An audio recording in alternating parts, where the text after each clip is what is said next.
Lieutenant Kara Chun limped past the group of Navy SEALs gathered outside the medical wing, her left shoulder bandaged beneath her uniform from the operation 3 weeks prior. The tallest one, a senior chief with the confident posture of someone who had never been told no, elbowed his teammate hard enough to make his point. "Look at that," he said loud enough for the entire corridor to hear, walking wounded, taking up space on an operational base. Before we see how badly they misjudged her, drop a comment and tell us what state you're watching from. Maybe you've seen people mock what they don't understand. The other 3 SEALs laughed on cue, their voices echoing off the concrete walls in a way that suggested they had done this before. The one called Rodriguez, darker-skinned with a scar across his jawline, added his own observation about medical personnel not belonging in forward operating areas.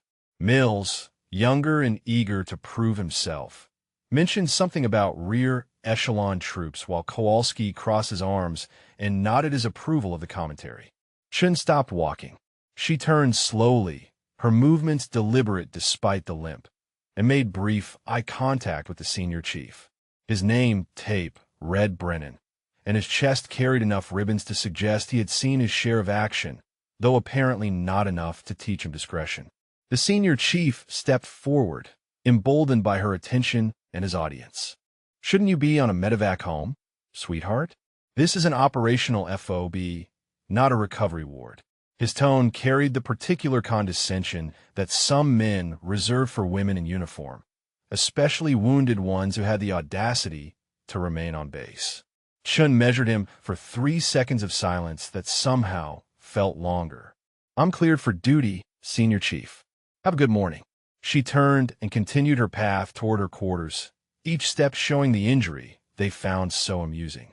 Brennan called after her, his voice rising with the kind of persistence that came from never being contradicted. "What, no comeback? Guess that injury knocked the fight out of you." His team laughed again, the sound following Chun down the corridor like an unwanted escort. She reached her quarters and closed the door with more control than the situation deserved. The small room held the standard issue furniture and the accumulated gear of someone who had spent more time deployed than stationed. Chun sat on her bunk and opened her footlocker, moving aside folded uniforms until her fingers found the small wooden box at the bottom. Inside lay her Purple Heart and Bronze Star with a V device that indicated valor in combat. The ribbons were precisely arranged, the medals themselves showing the wear that came from multiple deployments rather than display cases. She stared at them for 10 seconds, then closed the box and returned it to its position beneath her uniforms. The memory arrived unbidden, as they always did when someone questioned her capabilities. The compound in Helmand Province, the ambush that pinned down 12 operators for 6 hours, the way the radio had crackled with desperate calls for medical support. She had been a medical support, and she had kept 4 critically wounded men alive while eliminating 14 enemy combatants who thought pinning down the medic would break the American position. The bullet wound in her shoulder that Brennan and his team had mocked so thoroughly. She had taken that round 3 weeks ago during an extraction operation. A Delta operator named Jenkins had been hit twice and couldn't move under his own power. Chun had dragged him 200 meters through machine gun fire, taken the round to her shoulder halfway through the movement, and completed the extraction before allowing anyone to treat her injury.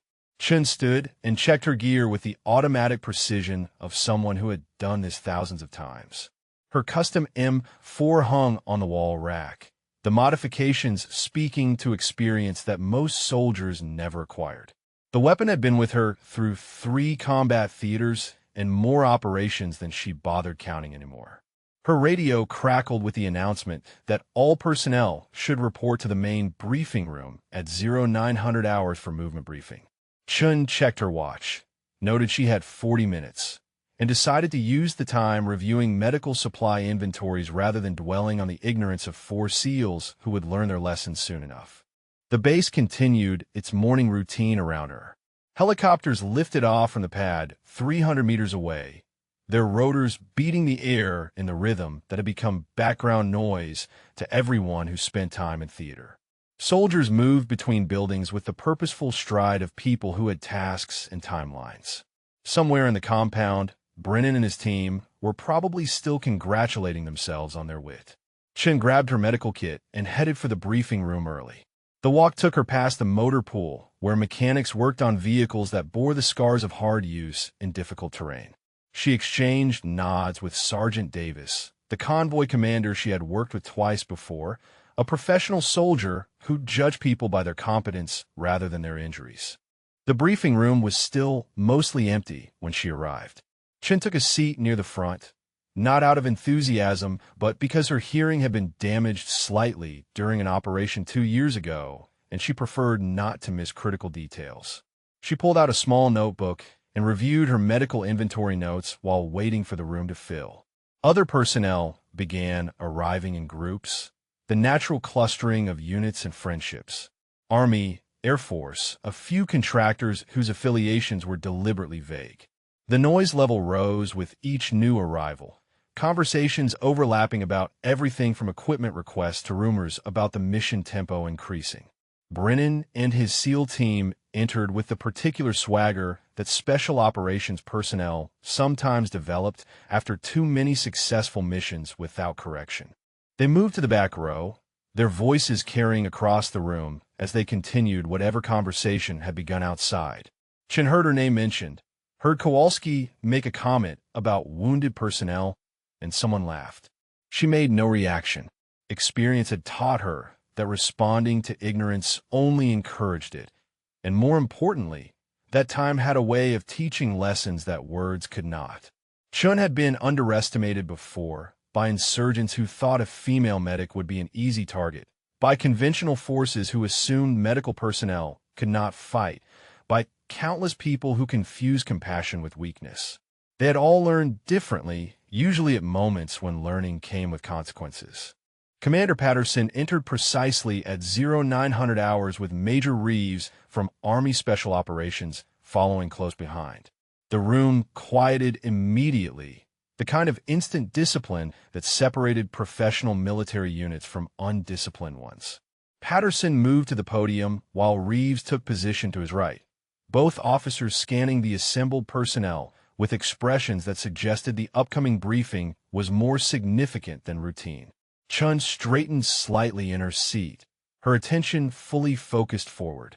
Whatever was coming, it would be operational, and operational meant potential for contact, and contact meant her skills would matter more than the opinions of 4 SEALs who had never bothered to ask questions before making assumptions. Commander Patterson adjusted the display screen behind him, bringing up a tactical map of the surrounding province that showed their current position and several marked routes extending east toward the border regions. The briefing room held 37 personnel, representing 4 different service branches, but Patterson's attention seemed to focus on specific individuals as he began speaking. We have a convoy escort mission scheduled for departure at 1,300 hours today. High-value transport requiring security through medium-threat areas. Patterson's pointer traced the route on the map, highlighting 3 specific choke points where terrain favored ambush tactics. Intelligence indicates increased hostile activity along this corridor over the past 72 hours. Nothing concrete, but enough chatter to warrant enhanced security protocols. Brennan leaned back in a chair at the rear of the room, his posture suggesting this was routine work beneath his team's capabilities. Rodriguez whispered something that made Mills smirk, while Kowalski maintained his crossed-arm position that somehow conveyed both attention and dismissal simultaneously. Patterson continued with the tactical breakdown. SEAL Team 3 will provide overwatch and rapid response capability from the trail vehicle. Army convoy security will handle primary vehicle protection. Air support on standby, but weather conditions may limit rotary wing operations in the target area. His pointer moved to different sections of the map as he outlined the command structure and communication protocols. The assignment list appeared on the screen. Chun noted her name assigned to Convoy Medical Support Vehicle, second position in the formation where she could respond quickly to either end of the column if casualties occurred. Sergeant Davis was listed as Convoy Commander, which meant professional leadership and competent decision-making rather than the territorial posturing that sometimes plagued joint operations. Brennan's voice, carried from the back row, not quite quiet enough to avoid being overheard. Perfect, keep the injured girl somewhere safe. The comment drew a response from Rodriguez about hoping she didn't slow down the convoy with that limp. Both men apparently unaware or unconcerned that their voices carried in the acoustics of the briefing room. Patterson stopped mid-sentence. His head turned toward the back row with the deliberate movement of a senior officer whose patience had limits. Senior Chief Brennan, you have something to contribute to this briefing?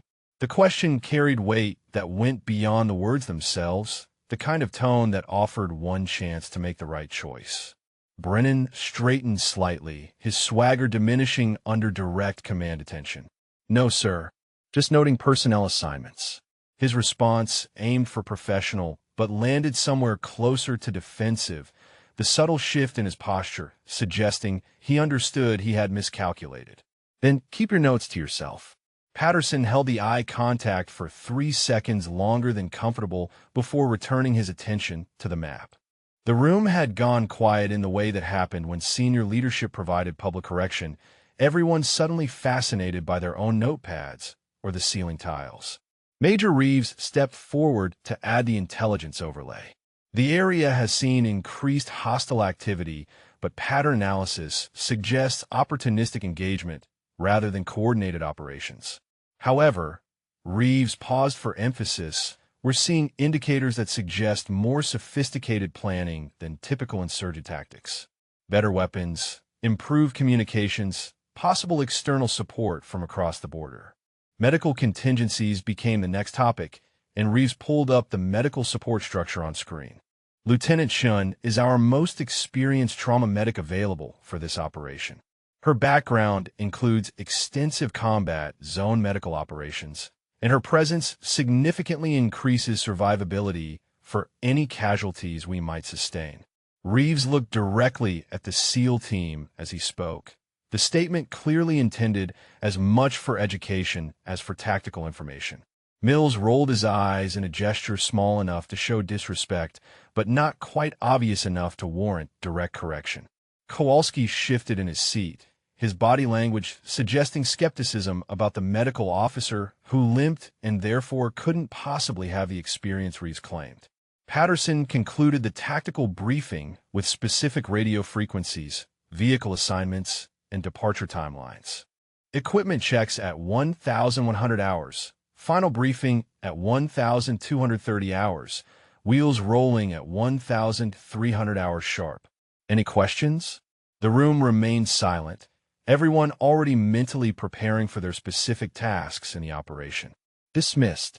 Patterson's single word released the personnel, who began filing out in groups organized by unit and assignment. Chun gathered her notebook and moved toward the exit, noting that Sergeant Davis was approaching from the left. Lieutenant, glad to have you on this run. Davis extended his hand, which Chun shook with the professional courtesy that marked their previous operations together. Your medical skills and your tactical awareness both. I read your file after our last convoy, at least the parts that weren't classified. You've done this before.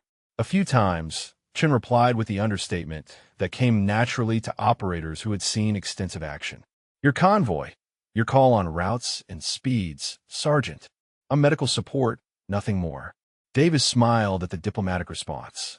We both know that's not quite true, but I appreciate the professionalism. See you at the motor pool for equipment checks. He moved off toward his own team, leaving Chun to continue her path toward the exit. Brennan intercepted her at the doorway, his physical positioning suggesting the conversation was not optional.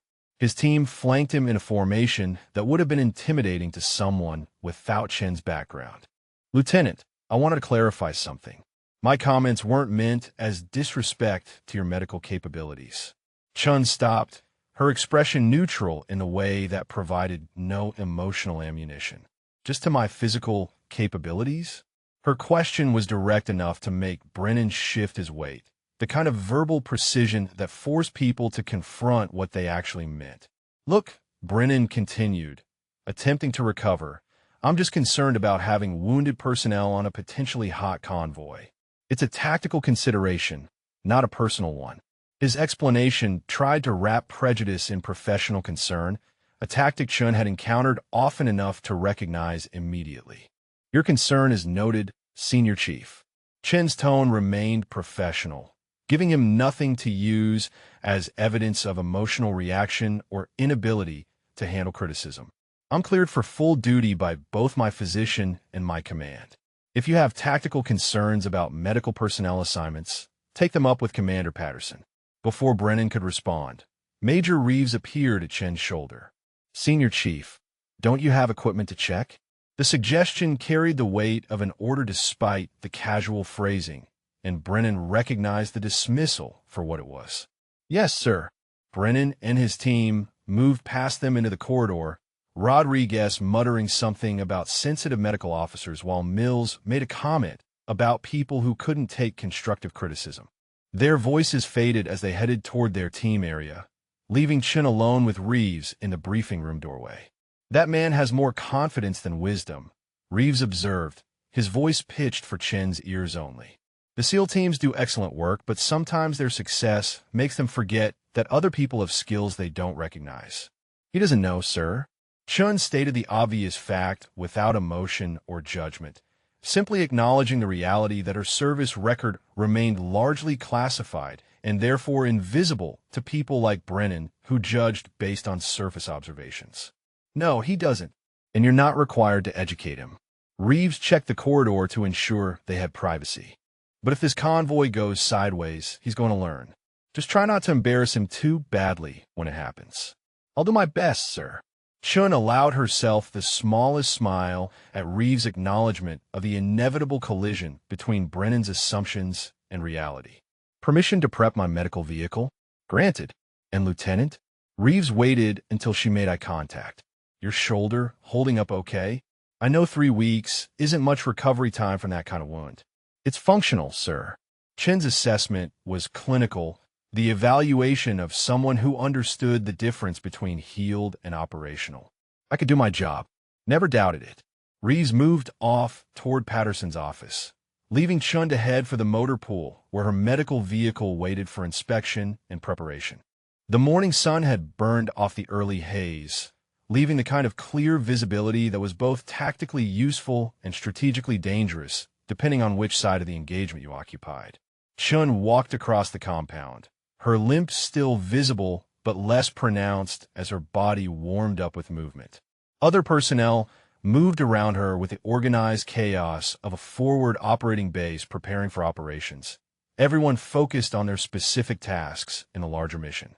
Somewhere behind her, Brennan and his SEAL team were probably still discussing her inadequacies, still confident in their assessment, still unaware that their evaluation was based on information so incomplete it qualified as dangerous ignorance. She reached the motor pool and found her medical vehicle parked in its designated spot, the armored ambulance showing the wear of hard use, but maintained to the standards that kept people alive when everything went wrong. Chin pulled open the rear doors and began her equipment check, each item verified against the mental checklist she had developed over dozens of combat operations. The medical vehicle had been modified for forward operations with additional armor plating and upgraded communication systems that allowed direct coordination with all convoy elements and air support. Chun moved through her inspection with a systematic efficiency that separated experienced operators from those who relied on checklists, her hands finding and verifying each critical item through muscle memory developed over years of combat deployments. Trauma bags occupied the primary storage compartments, each loaded with supplies sufficient for multiple casualties with varying injury types. Chun checked the contents of 3 bags systematically, finding bandages and tourniquets properly stocked alongside the medications and airway management equipment that made the difference between stabilized and dead. The vehicle's medical oxygen tanks showed full pressure, backup tanks secured properly in their mounting brackets. Sergeant Davis approached from the convoy commander's vehicle parked 3 slots away, his boots crunching on the gravel that covered most of the motor pool area. Lieutenant, we're looking good on the timeline. All vehicles checking out functional, no mechanical issues that would delay departure. His professional demeanor reflected the kind of leadership that focused on mission success rather than interpersonal drama. Good to hear, Sergeant. Chun lifted a 40-pound trauma bag with her right arm. The movement smooth despite the shoulder injury that had prompted so much mockery earlier. She secured it in the vehicle's interior mounting system, then repeated the process with 2 additional bags. Medical supplies are complete, communication systems tested and functional, vehicle armor integrity verified. Davis watched her work for a moment before speaking again. I wanted you to know that your presence makes this convoy significantly safer for everyone involved. Whatever those SEALs think they know about medical officers, I've seen your work firsthand. You're the real deal. I appreciate that, Sergeant. Chun closed the rear doors and moved to the passenger side to verify the communication panel and weapon mounts, just hoping for a quiet run with no need for medical intervention. Hope for the best, plan for the worst. Davis checked his watch, noting they had 90 minutes before final briefing. That's why you're exactly the right person for this mission.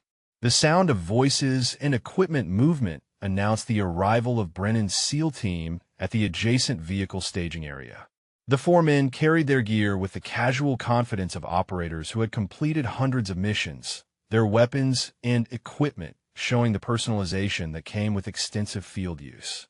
Rodriguez's M4 had aftermarket modifications that probably violated half a dozen regulations but improved functionality, while Mills carried extra ammunition that suggested he preferred suppression over precision. Brennan noticed Chun at the medical vehicle and made a point of speaking loud enough to carry across the motor pool. Hey LT, you sure you can lift those trauma bags with that bad shoulder? Wouldn't want you to re-injure yourself before we even leave the wire. Chun didn't respond verbally. Instead, she reached into the vehicle and extracted a 50-pound equipment case with her left hand, the injured shoulder supporting the weight without visible strain. She carried it to the front of the vehicle, set it down with controlled precision, then returned for a second case of equal weight. The demonstration was silent and more effective than any verbal response could have been. Kowalski watched the display with an expression that shifted from dismissive to uncertain. Okay, so she's got some strength left. Doesn't change the fact that she's wounded and limping. His attempt to maintain the narrative of incompetence was weakening but not yet abandoned, the kind of defensive position people took when their initial assessment was being challenged by observable reality. Mills added his contribution while checking his own gear. Medical work isn't the same as combat, though. When rounds start flying, we'll see if she can handle the pressure or if she freezes up like most support personnel. Chun finished her equipment verification and pulled out her personal weapon from the vehicle's secure storage. The custom M4 emerged with the kind of modifications that told a story to anyone with enough experience to read it. The optic was military-grade, but specialized, the kind issued to designated marksmen and snipers rather than standard infantry. The trigger group had been replaced with precision components, the barrel was match-grade, and the overall configuration suggested someone who understood ballistics at a level that required extensive training and field experience. She began field stripping the weapon in the open where anyone could watch, her movements flowing through the process with the kind of speed that came from performing the task thousands of times under every possible condition. Bolt carrier group removed and inspected, charging handle checked for wear, buffer spring tested for proper tension. Each component received attention for exactly as long as necessary before being returned to its proper position. Rodriguez stopped his own preparation to watch. The weapon disassembly took Chun less than 30 seconds, each part placed in organized sequence on the vehicle hood. The inspection was thorough but efficient, her hands finding and evaluating components with the automatic precision of someone who could perform the task blindfolded if necessary. Reassembly took another 25 seconds, the weapon coming together with smooth mechanical certainty until she performed a function check and declare it ready. That's some pretty fancy hardware for a medical officer, Rodriguez observed, his tone shifting from mockery to something closer to curiosity. Most docs I know carry standard issue and barely know how to clear a malfunction. Chun loaded 3 30-round magazines with practiced efficiency, her hands performing the task while her attention remained on the broader motor pool area. Weapon maintenance is part of the job, same as medical training. She secured the magazines in her vest carrier system, each positioned for quick access with either hand. Brennan approached closer, his previous swagger somewhat diminished by the display of professional competence. "Look, Lieutenant, I think we got off on the wrong foot this morning. No hard feelings about the comments, right?" His attempt at reconciliation was transparently tactical, the kind of social maneuvering meant to smooth over conflict without actually acknowledging fault or change in behavior. "Comments are just words, Senior Chief." Chin's response was neutral, giving him neither forgiveness nor confrontation. "Actions are what matter, and we'll all have plenty of opportunity for those once we leave the gate." "Fair enough." Brennan retreated to his own team, who had stopped their preparation to watch the exchange. His body language suggested frustration with the situation, the discomfort of someone who had expected deference and received professional distance instead. Mills muttered something about attitude problems, while Rodriguez shook his head and returned to checking his own equipment. Kowalski maintained his skeptical expression, clearly unconvinced that weapon competence translated to combat effectiveness under pressure. Corporal Hayes arrived at the medical vehicle, the young soldier assigned as Chin's driver for the convoy. He carried his personal gear and weapon, both maintained a standard but lacking the customization that marked veteran operators. "Ma'am, reporting for vehicle assignment." Hayes appeared nervous, the kind of tension that came from knowing the mission involved genuine risk. "Good to have you, Hayes." Chin gestured to the driver's position. "You've done convoy security before?" "3 times, ma'am. No contact on any of them, just routine transport." Hayes loaded his gear into the appropriate storage areas, his movements showing competence, if not the fluid efficiency of extensive experience. Best way to complete a mission is without contact. Chin performed a final check of her medical supplies, verifying that critical items were positioned for immediate access. "But we prepare for worst-case scenarios, which means you need to know the plan if we take fire." "Yes, ma'am." I reviewed the tactical brief. "If we stop under contact, I drop and move to rear cover, let you handle any medical response needed." Hayes recited the protocol with the careful precision of someone who had memorized instructions without yet having to execute them under stress. "Exactly right." "And Hayes?" Chin made eye contact to ensure her next words registered properly. "If rounds are coming in and I tell you to move, you move immediately without question or hesitation. Medical personnel don't get special protection from enemy fire, and I need you functional to drive wounded out of the kill zone if necessary." "Understood, Mom." Hayes climbed into the driver's seat and began his pre-operation checks of the vehicle systems, testing communication equipment and verifying that all dashboard indicators showed green status. Chin performed one final walk-around inspection of the vehicle, checking tire pressure and armor plate integrity with a thorough attention that prevented mechanical failures during critical moments. The motor pool around her had filled with personnel completing similar preparations, the organized chaos of a forward operating base launching a mission with multiple moving parts that all needed to function correctly. The sun climbed higher, burning off the last traces of morning coolness and leaving the kind of heat that made body armor feel like a furnace, and water consumption a critical factor in maintaining operational capability. Chun checked her hydration system, verified she had sufficient water for a full day in the heat, and made a mental note to monitor Hayes for signs of dehydration during the convoy movement. Brennan and his SEAL team completed their preparation and moved toward the briefing building for the final coordination meeting. Rodriguez glanced back at Chun one more time, his expression harder to read now, the certainty of his earlier mockery showing small cracks that suggested doubt was beginning to penetrate the assumptions. The next 90 minutes would be routine preparation and final briefing. The hours after that would depend entirely on whether the intelligence reports about increased hostile activity translated into actual contact or remained theoretical threat assessments that never materialized into real danger. Chin had learned long ago that predicting combat was impossible, but preparing for it was mandatory, and the difference between those two facts was measured in lives saved or lost. The convoy rolled through the main gate at exactly 1,300 hours, 6 vehicles in tactical formation with appropriate spacing to prevent multiple casualties from a single explosive device. Davis commanded from the lead vehicle, his radio communications crisp and professional as he coordinated with the tower and confirmed the route with base operations. Chen's medical vehicle occupied the third position, centered in the formation where she could respond quickly to casualties at either end of the column.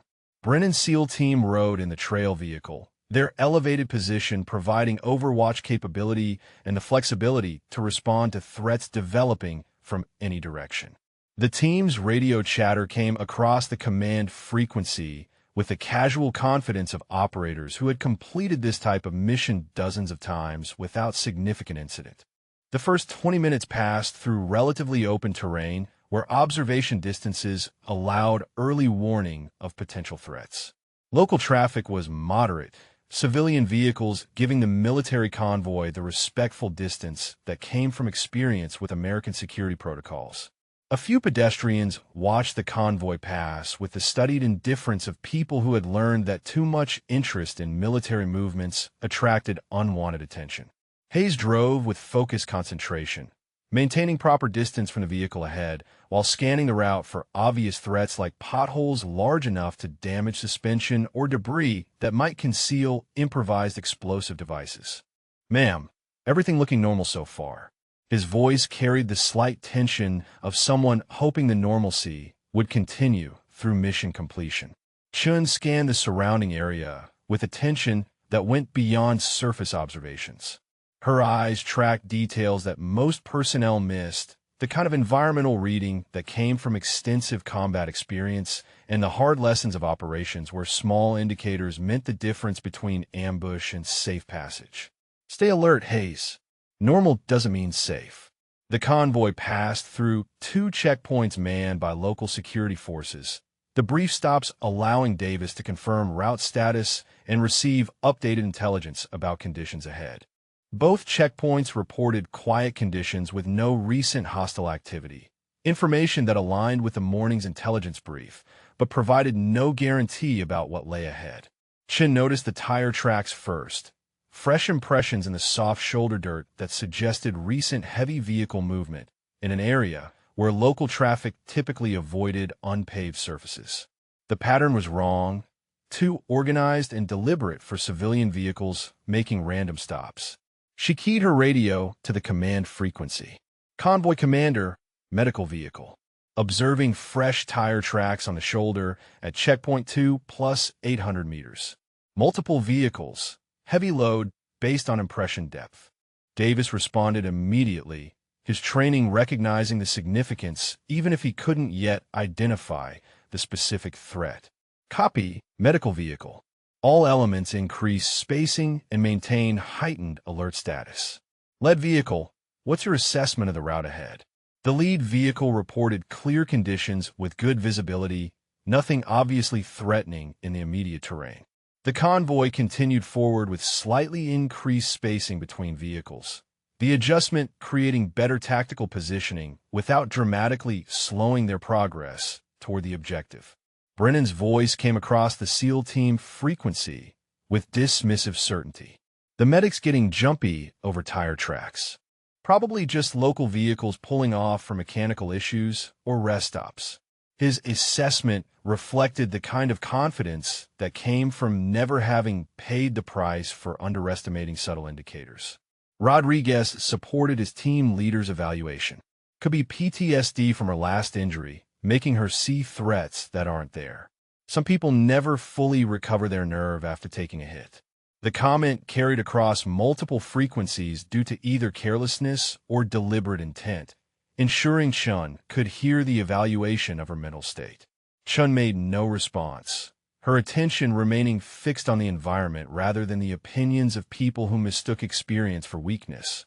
She noted additional details as the convoy moved forward. Disturbed dirt in locations that suggested recent foot traffic, a section of road where small rocks had been cleared away in a pattern inconsistent with natural erosion, buildings with windows covered by fabric that prevented observation of interiors. Hayes glanced at her repeatedly, his nervousness increasing as he picked up on her heightened attention. "Ma'am, You seeing something specific or just general bad feeling? His question was legitimate, the uncertainty of someone who lacked the experience to read the environment independently. Multiple indicators that don't add up individually, but create a pattern collectively. Chun switched her weapon from safe to fire, the small metallic click audible in the vehicle cabin. Cleared rocks, covered windows, fresh tracks, and we're entering terrain that favors ambush tactics. Could be nothing, could be preparation for contact. Should I report it to Sergeant Davis? Hayes's hand moved toward the radio controls, seeking guidance on whether his passengers' concerns warranted command attention. I already reported the tracks. Davis is aware we're in high-risk terrain now.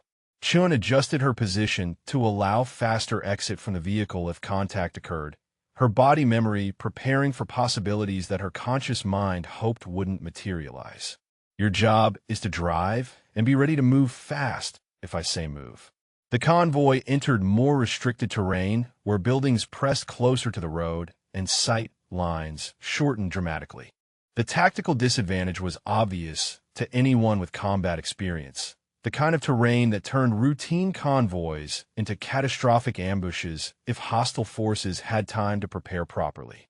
Davis slowed the convoy's speed slightly, balancing mission timeline against the increased risk of the compressed environment. Chen's jaw tightened as they approached a particularly narrow section where buildings on both sides created a natural kill zone with limited escape routes. She keyed the radio again, her voice carrying urgency without panic. Convoy commander, recommend alternate route. This section has multiple ambush indicators and limited maneuver space. Davis's response came after a pause that suggested he was evaluating the recommendation against mission requirements. Negative, medical vehicle. This is the fastest route to our objective, and weather window is closing for air support. We maintain current course, but all elements weapons hot and maximum alert. Chen's hand moved to her door handle, positioning for rapid exit if the situation developed. Hayes, if we stop for any reason in this section, you drop and move to rear cover immediately. Don't wait for instructions, don't hesitate, just move. Yes, ma'am. Hayes's voice had risen slightly in pitch, the stress of receiving specific threat warnings from someone whose experience he was beginning to trust despite the mockery she had received from the SEAL team. Brennan's voice carried across the command frequency with obvious irritation. Now the wounded medic's a tactical expert recommending route changes. This is getting ridiculous. His dismissal was absolute, the kind of certainty that came from never having been proven catastrophically wrong. Mills added his support for Brennan's assessment. She's seeing threats that aren't there, classic stress reaction from previous trauma. Maybe command should reconsider having her on operations until she's psychologically cleared. Kowalski's contribution focused on the tactical situation rather than Chen's mental state. Route looks fine to me. Normal traffic patterns, no obvious fighting positions, local population going about their business. All indicators of a safe transit corridor. The lead vehicle entered the narrow section without incident, its passage through the constricted space appearing to validate the SEAL team's assessment that Chun was overreacting to routine environmental factors. The second vehicle followed, also completing its transit through the danger area without contact or complication. Chen's medical vehicle approached the entrance to the narrow section. Her attention intensified, eyes moving in constant scan pattern that took in rooftops, windows, doorways, and any position that could conceal hostile forces waiting for the optimal moment to initiate contact. The tactical situation felt wrong in ways she couldn't articulate, but had learned to trust through dozens of operations where intuition proved more valuable than visible evidence.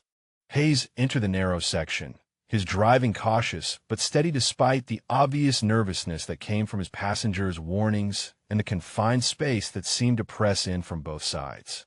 Buildings loomed close enough that their shadows fell across the vehicle, creating patches of darkness that could hide threats until the moment of initiation.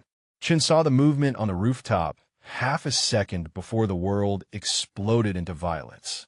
Her mouth opened to shout warning, but the sound of the first explosion drowned out her voice. The IED detonating under the second vehicle with devastating force that sent flame and smoke mushrooming upward. Automatic weapons fire erupted from 3 different rooftops simultaneously. The coordinated ambush, catching the convoy in the kill zone exactly as Chun had predicted. Hayes slammed the accelerator reflexively, the vehicle lurching forward as rounds began impacting the armor, plating with metallic thuds that spoke to the volume of fire being directed at the convoy. Chen's hand was already on her door handle, her body preparing to exit and respond despite the incoming fire that made movement across open ground suicidal for anyone without extensive combat experience. The radio exploded with traffic, multiple voices reporting contact and casualties simultaneously. Davis attempted to coordinate response, while the lead vehicle tried to establish suppression fire against the rooftop positions. The second vehicle sat motionless in the kill zone, smoke pouring from its engine compartment and casualty reports coming in fragmented bursts. Brennan's voice cut through the chaos with the kind of panic that came from operators realizing their assessment had been catastrophically wrong. "We're hit. IED shrapnel took out our vehicle. Rodriguez is down with leg wound. Vehicle disabled." The confidence from 3 minutes ago had vanished, replaced by the desperate urgency of a team leader with wounded personnel and no mobility. Chen's training and experience took over completely, her conscious mind yielding to the automatic responses developed through years of operating under fire. "Hayes, get us to cover position past the kill zone, then drop and move to rear cover like we discussed." Her voice was steady, the command authority that came from someone who had been in this exact situation more times than she could count. The medical vehicle cleared the narrow section, and Hayes executed his instructions perfectly, stopping behind available cover and exiting immediately to move toward better protection. Chen was already out of the vehicle before it fully stopped, her weapon up and her body moving toward the casualties with the kind of tactical movement that marked veteran operators rather than medical personnel. Chun crossed 30 meters of open ground in a tactical crouch that kept her profile low while maintaining speed, her limp completely absent now as adrenaline and training overrode the injury that had seemed so debilitating that morning. Incoming rounds cracked past her position, the distinctive sound of near misses that would have frozen most personnel but barely registered in her consciousness after years of operating under fire. The SEAL vehicle sat disabled at the edge of the kill zone, smoke pouring from the engine compartment where IED shrapnel had torn through critical systems. Rodriguez lay against the rear tire with blood spreading across his left leg from a wound that Chun could assess from 15 meters away as femoral artery damage, the kind of injury that killed in minutes without immediate intervention. Brennan crouched behind the vehicle hood with his weapon up, but his attention divided between returning fire and watching Rodriguez bleed. His face showed the particular expression of operators who understood they were watching a teammate die and had no medical training to prevent it. Chen reached the vehicle and dropped beside Rodriguez, her hands already pulling a tourniquet from her vest carrier. "Pressure here now."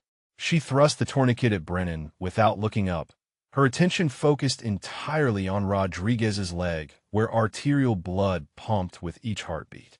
Brennan stared at her for a crucial second before his training kicked in, and he applied pressure where she indicated while Chun worked with practiced efficiency. Her hands moved through the treatment protocol with the speed that came from performing the procedure hundreds of times under every possible condition. Tourniquet positioned high on the thigh, windlass rod twisted to proper compression, time noted mentally for later documentation. Gauze packed into the wound cavity, pressure applied, assessment for additional bleeding points. The entire process took 70 seconds while rounds continued impacting the vehicle armor and hostile fire maintained intensity. "Can you shoot, or are you just going to watch?" Chen's question to Brennan was delivered in the same flat tone she might use to request a piece of equipment, no emotion wasted on anything that didn't contribute to keeping Rodriguez alive. Brennan snapped back into operator mode, moving to the vehicle hood to return fire toward the nearest rooftop position. His weapon barked in controlled bursts, the muscle memory of thousands of training repetitions taking over while his mind processed the reality of a medical officer working under fire with the calm precision of an experienced combat surgeon. Chun finished Rodriguez's initial stabilization and moved to Kowalski, who sat against the vehicle quarter panel with his right arm shredded by shrapnel. Blood soaked his sleeve and dripped onto the ground in quantities that indicated multiple lacerations and possible arterial involvement. She assessed the injury with a single glance, her hands already retrieving the necessary supplies before her conscious mind finished cataloging the damage. Kowalski's face had gone pale, shock beginning to set in from blood loss and the visual trauma of seeing his own arm destroyed. "Ma'am, I can't feel my fingers." His voice carried the edge of panic that came from operators confronting the possibility of career-ending injuries. "You're going into shock, which is normal." Chun applied a tourniquet to his upper arm with efficient movements, the procedure becoming automatic after the first dozen times performing it under combat conditions. "Your fingers will work again once we get you to surgery. Right now, I need you to stay conscious and keep pressure on this bandage." Another explosion shook the area, an RPG impacting the building directly above their position and sending concrete chunks raining down. Chun covered Kowalski with her own body, taking the debris impact on her back and helmet while maintaining her position over the wounded SEAL. The concrete chunks hit hard enough to bruise through her body armor, pain that registered somewhere in her awareness but didn't slow her movements. She stood immediately after the debris stopped falling, checking Kowalski's bandage integrity before moving to assess the Army casualties in the second vehicle. Mills watched her work with an expression that had transformed from dismissive mockery to something approaching awe, the visible evidence that every assumption he had made about her was catastrophically wrong. The radio crackled with Davis's voice attempting to coordinate response through the chaos. "All elements. Enemy reinforcements approaching from north. We need to consolidate and move wounded ASAP. Medical vehicle. Can casualties be transported?" Chun keyed her radio while applying pressure to an Army specialist's shoulder wound. "Give me 3 minutes. Keep suppressive fire on those rooftops." Her command voice carried the authority of someone who had coordinated tactical medical evacuations dozens of times, the kind of battlefield leadership that transcended rank and derived purely from competence under fire. Brennan stared at her for a moment before turning to Mills. "Lay down covering fire. Protect the medic." The order came automatically, his tactical brain recognizing that Chun represented their best chance of getting wounded personnel out alive, and therefore merited maximum security regardless of his previous opinions about her capabilities. Hostile fire intensified as enemy forces attempted to prevent the medical evacuation, rounds impacting all around the disabled vehicles in patterns that suggested coordinated fire control rather than random shooting. Chun worked through the incoming fire with movements that showed zero hesitation, each action economical and purposeful as she moved between casualties.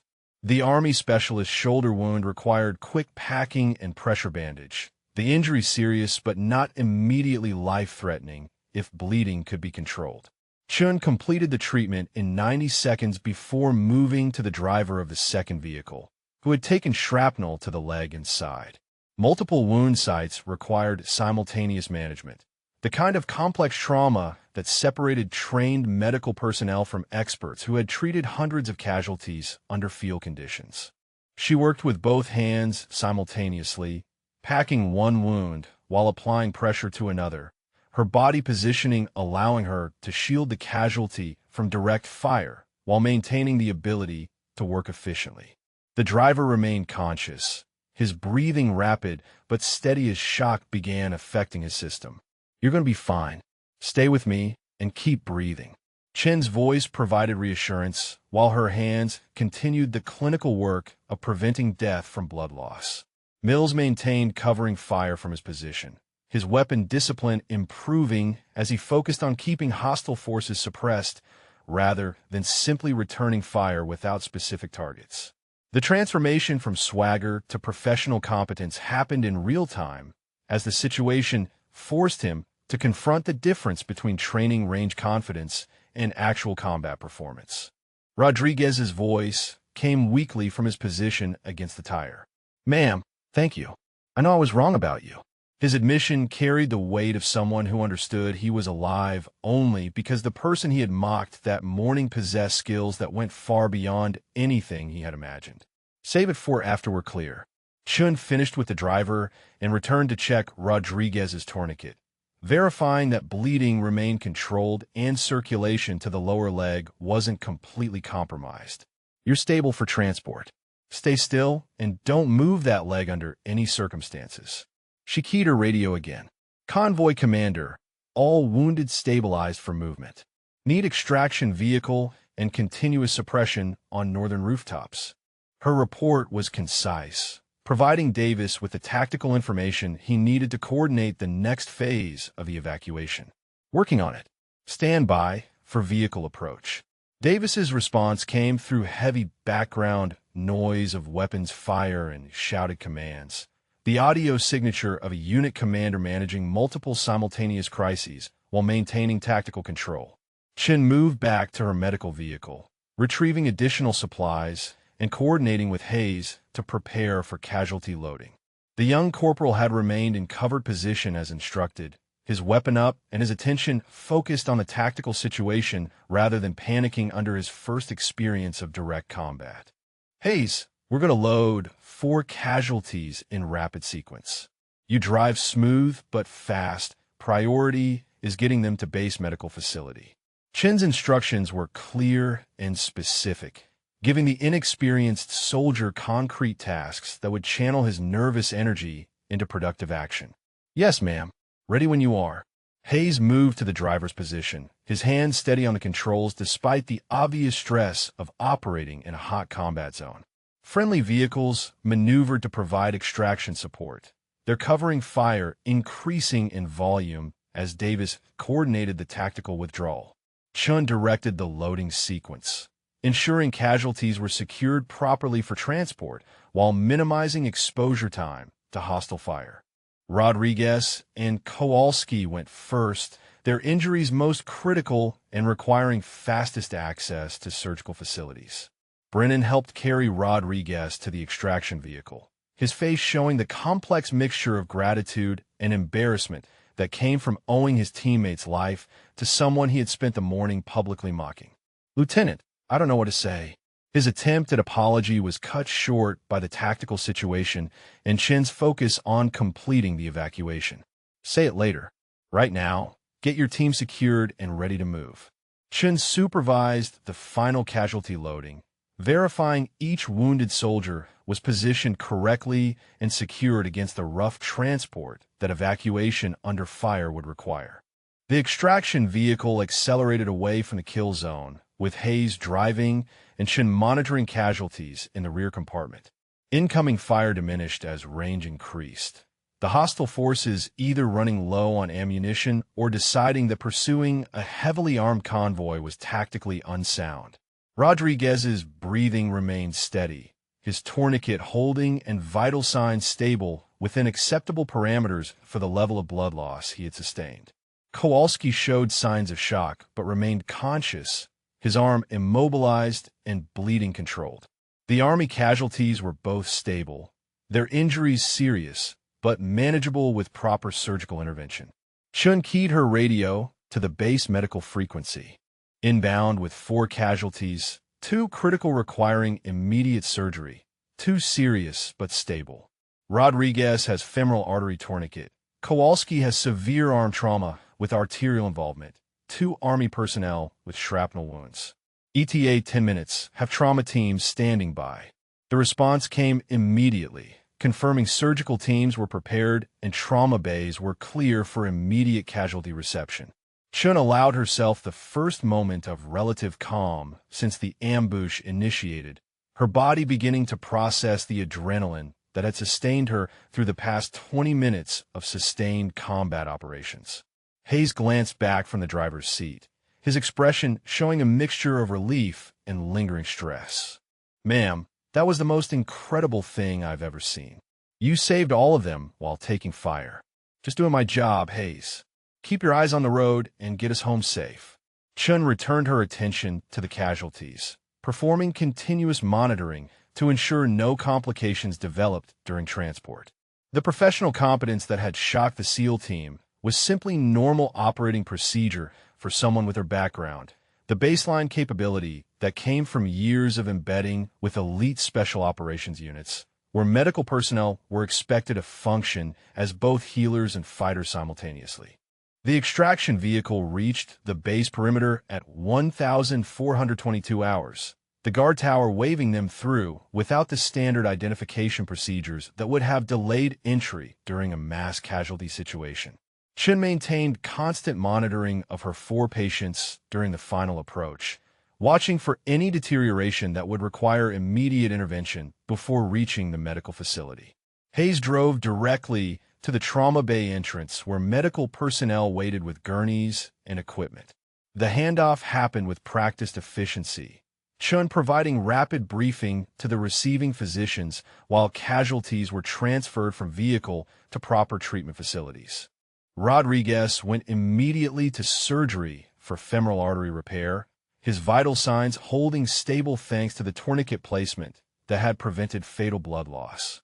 The surgical team lead, Major Hendricks, paused long enough to acknowledge Chen's field work. "Lieutenant, that tourniquet placement saved his life. Another 2 minutes, and we'd be doing post-mortem instead of surgery."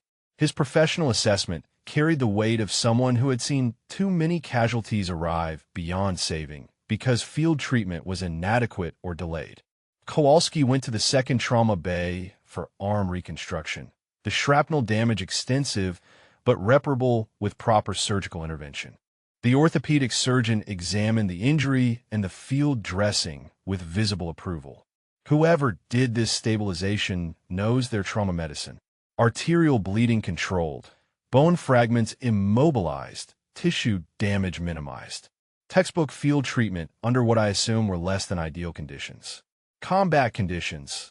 Chun confirmed while signing the casualty transfer paperwork that documented her field treatment and transferred medical responsibility to the surgical teams. Sustained automatic weapons fire and RPG attacks during treatment and evacuation. The Army casualties went to treatment areas for their less critical injuries, both soldiers conscious and stable. The specialist with the shoulder wound gave Chun a weak thumbs up as he was wheeled past. "Thanks, ma'am. You're a legend." Chun exited the medical facility and found Brennan and his remaining team members waiting outside, their weapons secured but their tactical gear still showing the dust and scoring from the ambush. Mills and Kowalski stood with postures that suggested they were processing events that had fundamentally challenged their understanding of the world, while Brennan's expression carried the complex weight of multiple emotions competing for dominance. Commander Patterson approached from the operations building with Major Reeves, both officers moving with the purposeful stride of leadership responding to a significant tactical incident. Patterson's face showed the controlled concern of a commander whose personnel had been engaged and wounded, while Reeves's expression suggested he had expected something like this to happen eventually. "Senior Chief Brennan, report." Patterson's command voice cut through the ambient noise of the base, demanding immediate and accurate information about what had occurred on the convoy mission. Brennan provided a tactical summary of the ambush, describing the coordinated attack, the IED placement, the multiple rooftop positions with interlocking fields of fire. His report was professional and accurate, acknowledging that Chun had identified ambush indicators that the SEAL team had dismissed.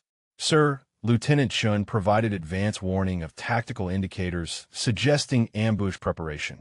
"Her warnings were not given appropriate weight by my team." Patterson's expression hardened slightly. "And the casualties?" "Rodriguez requires surgery for femoral artery damage. Kowalski needs arm reconstruction. 2 Army personnel have shrapnel wounds." Brennan paused before continuing. "Sir, all 4 casualties would likely be dead without Lieutenant Chen's immediate response under fire. She crossed open ground under sustained enemy fire, performed trauma stabilization on multiple casualties simultaneously, and coordinated tactical evacuation while maintaining situational awareness." Major Reeves spoke for the first time. "Senior Chief, Are you saying a medical officer performed combat operations while providing trauma care? Sir, what I witnessed was beyond standard combat medical capabilities. Brennan's voice carried reluctant admiration mixed with confusion. Lieutenant Chun engaged and eliminated multiple hostile combatants while simultaneously treating arterial bleeding. Her tactical movement, weapon handling, and medical procedures all indicated training and experience that exceeds anything I've seen from conventional medical personnel. Patterson and Reeves exchanged a glance that suggested shared knowledge they were debating whether to disclose. Mills stepped forward, his usual swagger completely absent. Sir, we need to know who she really is. That wasn't medical officer performance. That was operator-level combat capability combined with trauma surgeon precision. That determination is above your clearance level, petty officer. Reeves's response was firm but not hostile, acknowledging the legitimacy of the question while declining to provide the answer. What you need to know is that Lieutenant Chun is exactly who she needs to be for her assigned mission. Brennan tried a different approach. Sir, with respect, my team publicly mocked her this morning. We made comments about her injury, questioned her fitness for duty, dismissed her tactical assessments. If she has a background that would have prevented those errors in judgment, we have a right to know so we can apologize appropriately. You have a right to apologize regardless of her background. Patterson's tone carried disapproval that made all three SEALs straighten slightly. Making assumptions about personnel based on visible injuries rather than documented capabilities represents a failure of professional judgment that I expect better from special operations personnel. Yes, sir. Brennan accepted the rebuke with the discipline of someone who recognized when he had earned criticism. Permission to speak with Lieutenant Chun privately when appropriate? Permission granted, but on her timeline, not yours. Patterson checked his watch and shifted topics. I need full after-action reports from all convoy personnel within 4 hours. Major Reeves and I will debrief Lieutenant Chun separately. Dismissed. The three SEALs moved away toward their team area, their conversation low but intense as they processed the events and their command's obvious protection of Chun's background. Mills kept shaking his head as if trying to reconcile what he had witnessed with his previous certainty about her limitations. Inside Patterson's office 15 minutes later, Chun sat across from both officers with the composed professionalism that had characterized her entire deployment. Her uniform showed dust and minor tears from the combat operations, but her demeanor remained calm and focused despite the adrenaline come-down that most personnel experienced after sustained combat. Lieutenant, excellent work today. Patterson's praise was genuine, but delivered with the matter-of-fact tone of a commander who expected high performance from his personnel. Your tactical assessment was correct, your medical response was exceptional, and your combat performance maintained operational security while saving 4 lives. Thank you, sir. Chun's response was brief, neither seeking additional praise nor deflecting the acknowledgement of competent performance. Reeves leaned forward slightly. The SEAL team is asking questions about your background. Specifically, they're trying to reconcile medical officer with the combat capabilities you demonstrated. How much did you reveal during the engagement? Nothing beyond what was necessary to complete the mission, sir. Chun had clearly anticipated this question and prepared her response. I provided medical care and returned fire when tactically appropriate. Any conclusions they draw are based on observation rather than disclosure. Patterson nodded approval. JSOC prefers your operational background remain classified, but today's events make that increasingly difficult. Half the convoy witnessed your performance, and stories spread quickly on forward operating bases. I understand, sir. Chun's acceptance of the situation was pragmatic rather than concerned. My priority was casualty survival. Operational security was secondary to that objective. As it should be, Reeves pulled up a file on Patterson's computer screen. JSOC has been notified of today's incident. They're reviewing whether your cover status needs adjustment given the visibility of your performance. Chun waited silently, understanding that this discussion would determine her future assignment and whether the carefully maintained separation between her JSOC background and her current medical posting would continue or collapse entirely. For now, your status remains unchanged. Patterson closed the file and returned his attention to Chen directly. However, you should expect increased curiosity from personnel who witnessed your capabilities. Use your judgment about what information to share, but remember that operational security exists for reasons beyond your personal convenience. Understood, sir. Will there be anything else? Get some rest and file your after-action report by 1800 hours. You've earned downtime. Patterson's dismissal was professional but carried an undercurrent of respect that went beyond typical commander-to-subordinate interaction. Chun stood, saluted, and exited the office. The corridor outside remained busy with personnel responding to the convoy incident, moving equipment and coordinating follow-up operations. She walked toward her quarters, her limp returning now that adrenaline had fully dissipated and her body was reminding her that the shoulder injury was real regardless of how effectively she had ignored it during combat. Rodriguez was wheeled past on a gurney heading back from surgery, his leg heavily bandaged but his eyes open and alert. He saw Chun and managed a weak smile. "Ma'am, they tell me I'm going to keep the leg thanks to your tourniquet work." The gratitude in his voice was unmistakable, the profound appreciation of someone who understood exactly how close he had come to death or permanent disability. "Good to hear, Rodriguez. Focus on recovery and follow your physical therapy protocols." Chen's medical advice was professional, but she paused long enough to make eye contact. "You would have done the same for any teammate in trouble." "Maybe, but I wouldn't have done it while taking fire and treating 3 other casualties at the same time." Rodriguez's admission acknowledged capabilities that went far beyond standard medical training.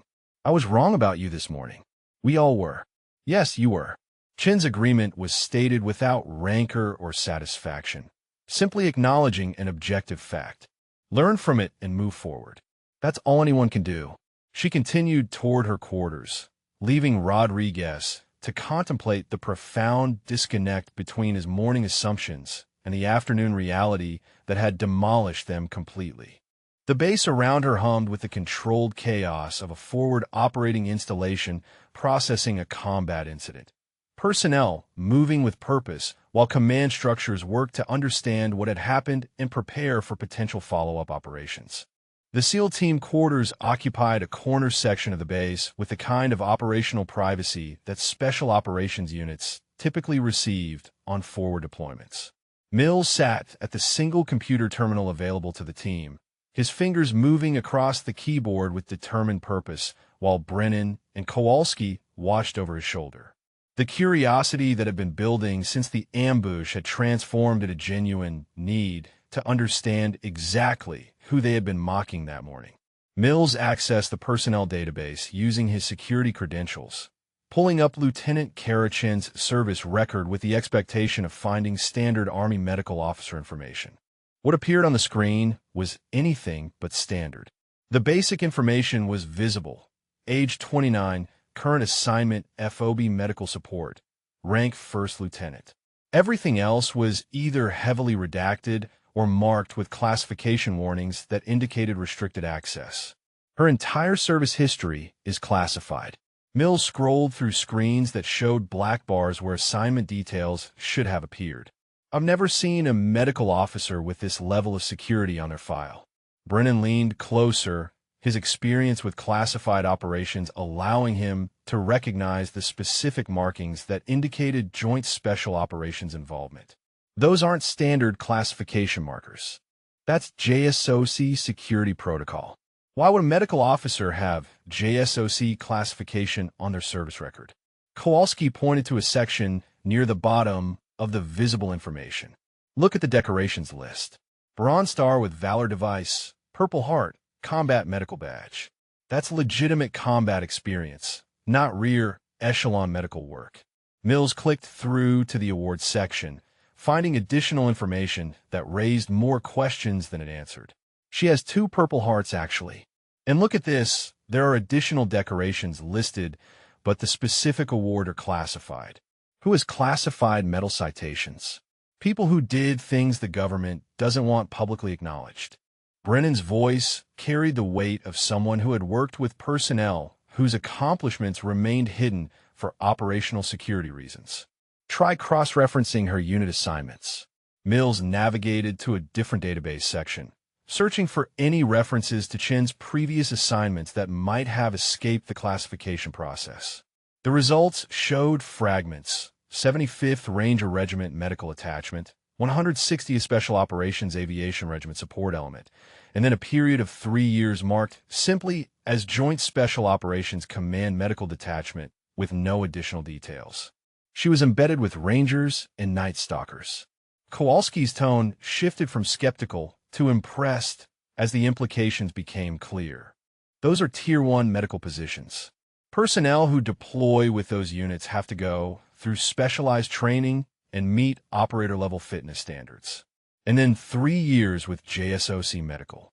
Brennan sat down heavily in the nearest chair, his mind working through what that assignment actually meant. JSOC Medical doesn't do standard hospital work. They embed directly with Delta and DevGru operators, provide trauma care during active combat operations, and they're expected to fight as effectively as the operators they support. Mills found another database entry partially visible through the security restrictions. There's a combat action report here from 18 months ago, mostly redacted, but I can see fragments. It says Lieutenant Shun engaged and eliminated 7 hostile combatants while simultaneously treating 3 critically wounded operators under sustained enemy fire. 7 kills while doing trauma surgery. That's not medical officer performance. That's operator-level combat capability with medical expertise added on top. Kowalski's voice carried disbelief mixed with dawning understanding of exactly how badly they had misjudged her. Brennan stood and moved toward the door. I'm going to talk to the medical staff. Someone over there knows more about her than what's in the official files. You two keep searching for anything that isn't classified.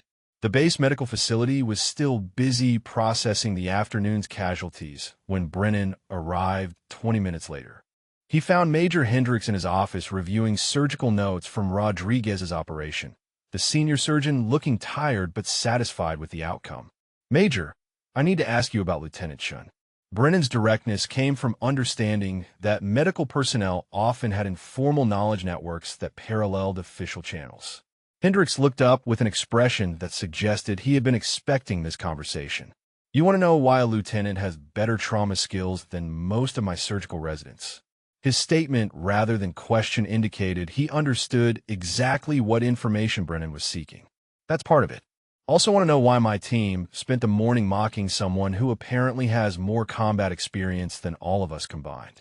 Brennan's admission of error was direct, the kind of honest acknowledgement that sometimes opened doors that rank and protocol kept closed. Hendricks closed his surgical notes and gestured for Brennan to sit. "What I'm about to tell you isn't classified, but it's not widely known either.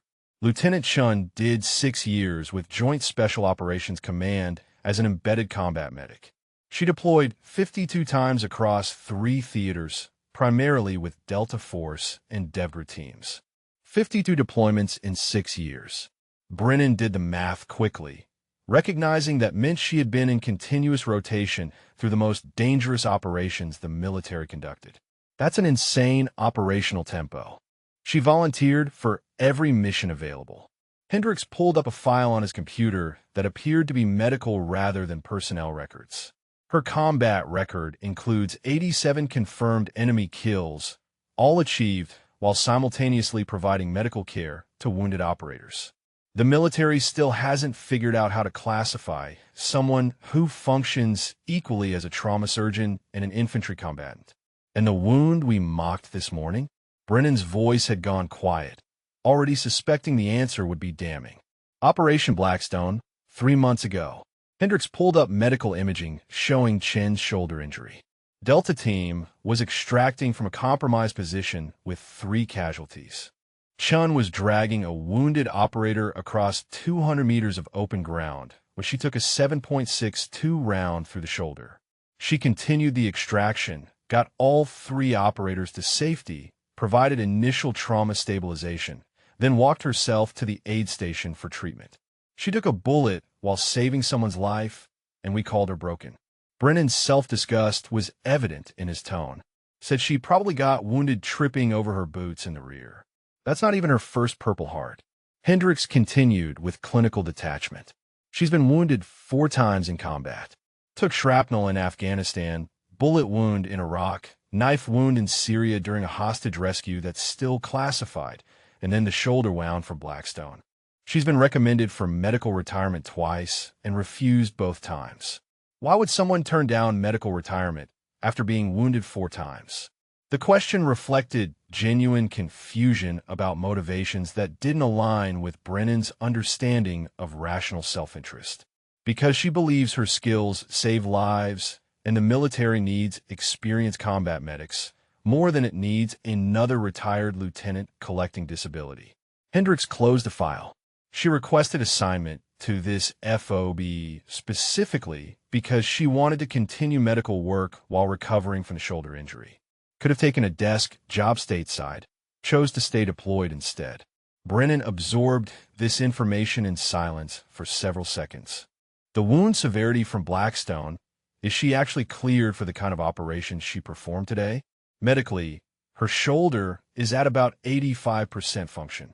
Full recovery will take another 3 months minimum. Hendricks met Brennan's eyes directly. But medical clearance and operational capability are different standards. Chen operates at 85% better than most personnel operate at full strength because her baseline capabilities are that far above normal. One more question. Brennan hesitated before asking. The medical staff, do they know her full background? Everyone in this facility knows exactly who she is and what she's accomplished. Hendricks's tone carried disapproval that was professionally restrained but unmistakable, which is why watching your team mock her this morning was particularly difficult for us. We knew what you were saying about someone who has saved more lives and taken more enemy fire than most people in this entire base combined. Brennan stood, the weight of this knowledge sitting heavily on his shoulders. Thank you for your honesty, Major. I need to figure out how to apologize for something that I'm not sure an apology can fix. Start by treating her with the respect her service has earned.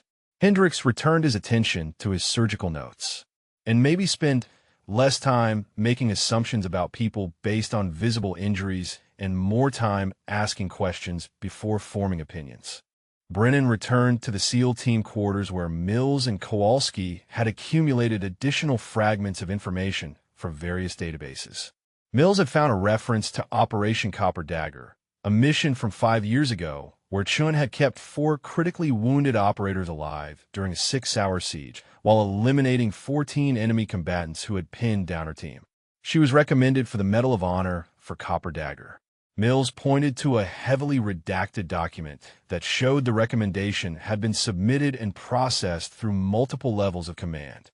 But it says here the recommendation was downgraded to a silver star at the nominee's request.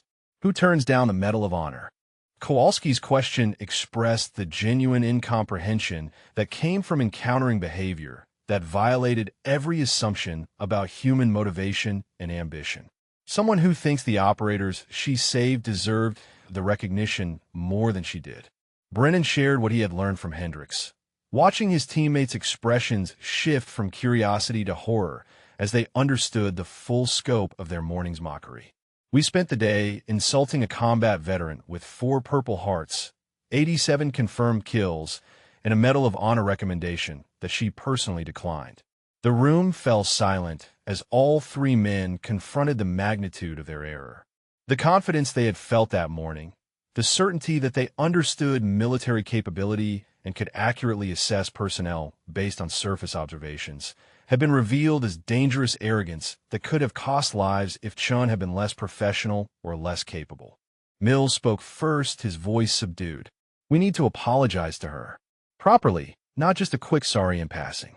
We need to do more than apologize. Brennan's command voice emerged, the tone he used when making decisions that would define his team's character. We need to acknowledge publicly that we were wrong, that our behavior was unprofessional, and that Lieutenant Chun represents a standard of service that we should aspire to rather than mock. How do we even approach someone after what we said? Kowalski's question reflected the genuine uncertainty of someone who recognized that normal social repair mechanisms might not apply to errors of this magnitude. We start by admitting we were wrong, acknowledging the harm our words caused, and accepting whatever response she chooses to give us. Brennan stood and moved toward the door. And we do it without expecting forgiveness, because she doesn't owe us anything after how we treated her.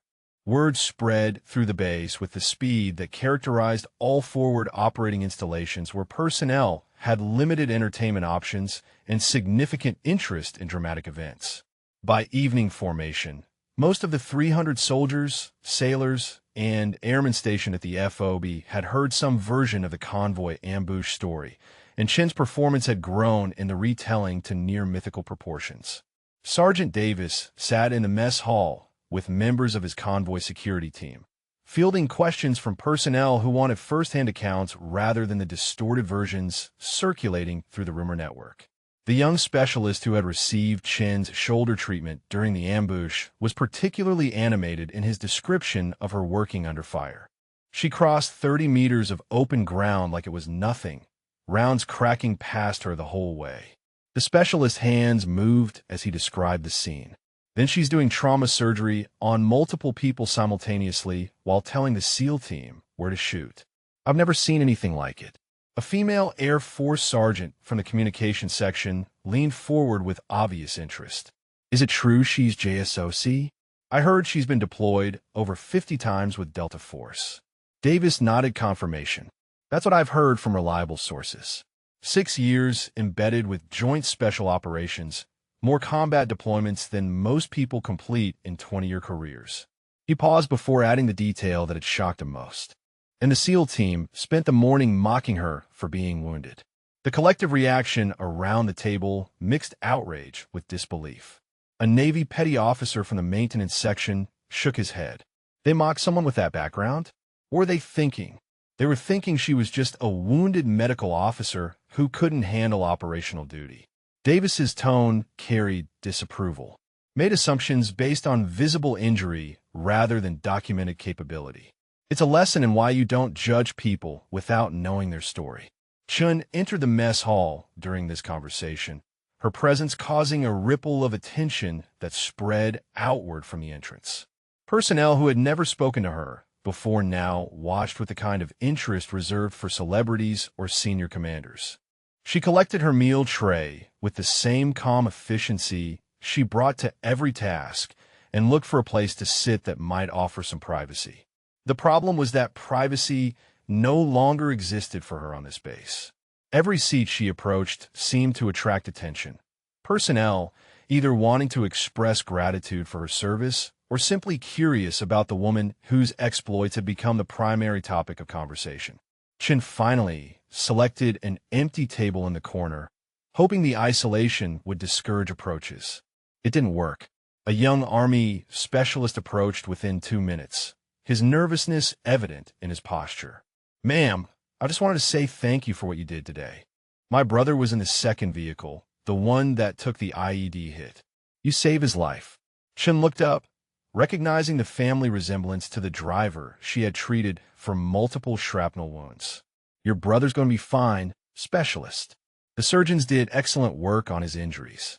He should be back to duty in 6 weeks. He told me you treated him while taking fire, that you used your own body to shield him from debris." The specialist's voice carried profound gratitude, mixed with awe. "He said you're the bravest person he's ever met. I did what any medical officer would do in that situation." Chin's deflection was automatic, the habit of someone uncomfortable with praise or attention. "Your brother was injured protecting this convoy. Making sure he survived was my responsibility." The specialist seemed to want to say more, but recognized that Chun preferred not to be the center of attention. He thanked her again and returned to his table, but the interaction had drawn more notice, and several other personnel were clearly considering approaching her as well. Brennan entered the mess hall with Mills and Kowalski, the 3 SEALs immediately spotting Chun at her isolated corner table. They collected their meal trays and then stood uncertainly near the serving line, debating their approach. Mills suggested waiting until she finished eating, while Kowalski argued that delaying would only make the conversation more difficult. Brennan made the decision. "We go now. She deserves an apology without additional delay. and putting it off is cowardice. He led his team toward Chen's table, aware that their movement was drawing attention from multiple sections of the mess hall. Chen saw them approaching, and her expression remained neutral, providing no indication whether she welcomed or resented the interruption. The three SEALs stopped at her table with the awkward posture of people who had rehearsed what to say, but now found the actual words difficult to produce. "Lieutenant, may we join you?" Brennan's request was formal, acknowledging that he had no automatic right to her time or attention after the morning's behavior. "It's a free country, Senior Chief." Chen's response was identical to her earlier reply in the briefing room, the neutral phrasing that neither encouraged nor rejected their presence. The three men sat, their usual confidence completely absent as they confronted the task of apologizing for behavior that violated their own professed values. Brennan spoke first, his voice pitched low enough that surrounding tables couldn't easily overhear. "Lieutenant, we owe you an apology that goes far beyond the informal words we offered earlier. What we said this morning was unprofessional, disrespectful, and based on assumptions that we had no right to make." Chun set down her fork and gave them her full attention, her expression still neutral, but her body language suggesting she was willing to hear what they had to say. Mills continued the apology.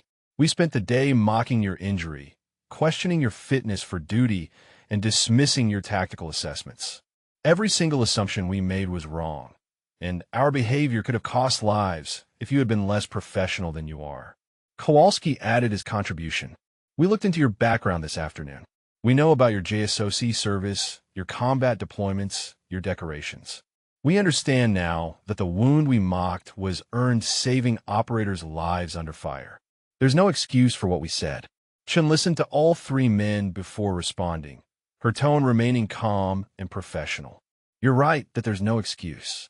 You saw a wounded soldier and made assumptions about capability, toughness, and worth based entirely on visible injury. Those assumptions were wrong, but more importantly, they were harmful regardless of my actual background." Brennan met her eyes directly. "You're absolutely correct. Even if you had been exactly what we assumed, a medical officer recovering from a routine injury, our comments would have been inappropriate and demeaning. The fact that you're actually one of the most experienced combat veterans on this base makes our behavior even worse, but it was wrong regardless of your credentials." Chun nodded acknowledgement of this distinction. "The apology is noted, Senior Chief. I accept that you recognize your error. Moving forward requires that you apply this lesson more broadly than just to me." "What do you mean?" Mills's question reflected genuine curiosity about what lesson she thought they needed to learn. "I mean that every person on this base has a story you don't know. Some are dramatic like mine. Others are quiet but equally meaningful. Making assumptions about people based on surface observations or visible differences is a pattern that causes harm whether or not you eventually discover you were wrong." Chen's voice carried the weight of someone who had received similar treatment many times before. "You need to change how you evaluate people, not just acknowledge that you misjudged one specific person." The three SEALs absorbed this perspective in silence, recognizing the truth in her observation that their error was systemic rather than singular. Brennan eventually responded, "You're right. We've been operating with an arrogance that assumed we could accurately assess people's capabilities from limited observation. That needs to change." Rodriguez appeared at the table entrance on crutches, his leg heavily bandaged, but his mobility already improving from the immediate post-surgery state. The SEAL's arrival drew immediate attention from surrounding tables, many personnel having heard about his near-fatal injury and Chen's life-saving response. "Ma'am, I wanted to thank you properly." Rodriguez's voice carried across the immediate area, his words becoming semi-public rather than private conversation. "The surgeons told me your tourniquet placement and treatment under fire gave me about a 95% chance of full recovery. Without your immediate response, I would have bled out in the kill zone." Chun stood to help Rodriguez settle into a chair at the table, her medical assessment automatic as she evaluated his mobility and pain levels. "You're walking better than I expected at 18 hours post-surgery. Physical therapy is going to be critical for the next 6 weeks. I'll do whatever they tell me to do." Rodriguez positioned his crutches carefully and met Chen's eyes. "Ma'am, I was part of the mockery this morning. I made comments about you being wounded, suggested you got hurt through carelessness. I was completely wrong, and I'm profoundly sorry. Your apology is accepted." Chen's response was simple and direct. "Focus on recovery and make sure you follow medical protocols. That's the best outcome from today's situation." The conversation at the table continued for another 15 minutes, the SEALs asking questions about Chen's background with genuine curiosity rather than challenge. She provided limited information, maintaining operational security about classified missions while acknowledging general details about her JSOC service and the reality of combat medical operations. Major Reeves entered the mess hall and spotted the gathering at Chen's table. He approached with the purposeful stride of someone delivering information that couldn't wait. "Lieutenant, Commander Patterson wants to see you in his office at 2000 hours. The SEAL team as well." "All of us, sir." Brennan's question sought clarification about whether this was individual meetings or a group session. "All of you together." Reeves's tone suggested this wasn't optional or negotiable. The commander wants to address today's events and their implications for base operations moving forward. The group broke up shortly after, Chen returning to her quarters to prepare for the command meeting while the SEAL team discussed what Patterson might say. The general consensus was that additional correction was coming, possibly formal reprimands for their unprofessional behavior toward a fellow service member. Chun used the hour before the meeting to complete her after-action report, documenting the convoy ambush with clinical precision and avoiding any editorial comments about the SEAL team's dismissal of her warnings. The report focused entirely on tactical events, medical responses, and lessons learned for future convoy security operations. At precisely 2000 hours, she arrived at Patterson's office to find the 3 SEALs already present and standing at attention. Patterson sat behind his desk with Major Reeves positioned to his right, both officers wearing expressions that suggested this would be more than a simple debriefing session. The stage was set for institutional response to an incident that had revealed significant problems in how personnel evaluated and treated each other based on incomplete information and dangerous assumptions. Commander Patterson remained seated while the 4 personnel stood at attention in his office, the silence extending long enough to become uncomfortable before he finally spoke. "At ease. Take seats." His gesture indicated the chairs arranged in front of his desk, the informal seating arrangement suggesting this would be discussion rather than pure command directive. The group sat with varying levels of tension, Chen maintaining her characteristic calm, while the 3 SEALs showed visible uncertainty about what correction was coming. Reeves closed the office door and took position near Patterson's desk, his role clearly defined as supporting the commander's message rather than delivering his own. Patterson pulled up files on his computer screen, reviewing information he clearly already knew before beginning the conversation. Today's convoy ambush resulted in 4 casualties, all of whom are expected to make full recovery due to immediate and expert medical intervention under combat conditions. The after-action reports from multiple sources indicate that Lieutenant Chen's tactical assessment, medical response, and combat capabilities prevented what could have been a mass casualty event. He paused to let this assessment settle before continuing. The reports also indicate that Lieutenant Chun provided advance warning of ambush indicators, which are dismissed by the SEAL element based on assumptions about her capabilities and judgment. "Senior Chief Brennan, is this assessment accurate?" "Yes, sir." Brennan's acknowledgement was immediate and unqualified. "My team made tactical errors based on personal bias rather than professional evaluation of Lieutenant Chen's observations and expertise." Patterson nodded. "I've reviewed the SEAL team's personnel files. All 3 of you have exemplary service records, multiple combat deployments, and documented competence in special operations, which makes today's errors even more concerning because they weren't made by inexperienced personnel, but by veterans who should know better." Mills shifted in his chair, uncomfortable with the accurate assessment of their collective failure. Kowalski maintained rigid posture, clearly bracing for formal reprimand or worse. "The issue we need to address isn't just that you were wrong about Lieutenant Chun specifically. Patterson's tone remained professional, but carried undercurrent of disappointment. The issue is the pattern of judgment that led to those errors.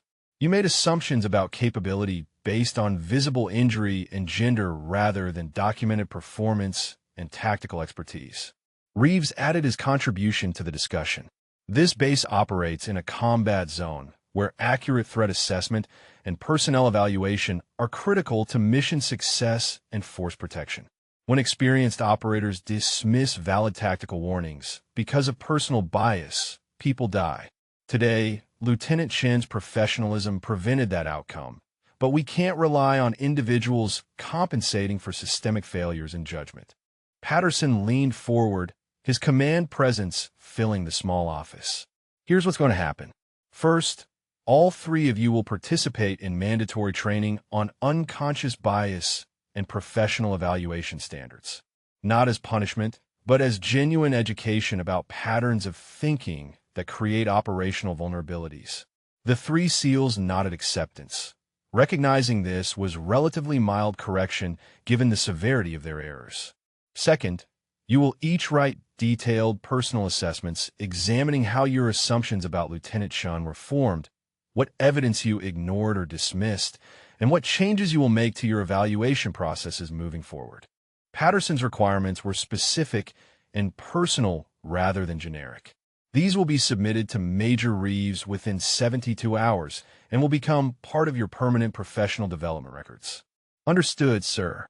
Brennan responded for all three, accepting the accountability that came with leadership responsibility. Third, and most significantly, we need to address Lieutenant Chen's operational security situation. Patterson shifted his attention to include Chen in the conversation.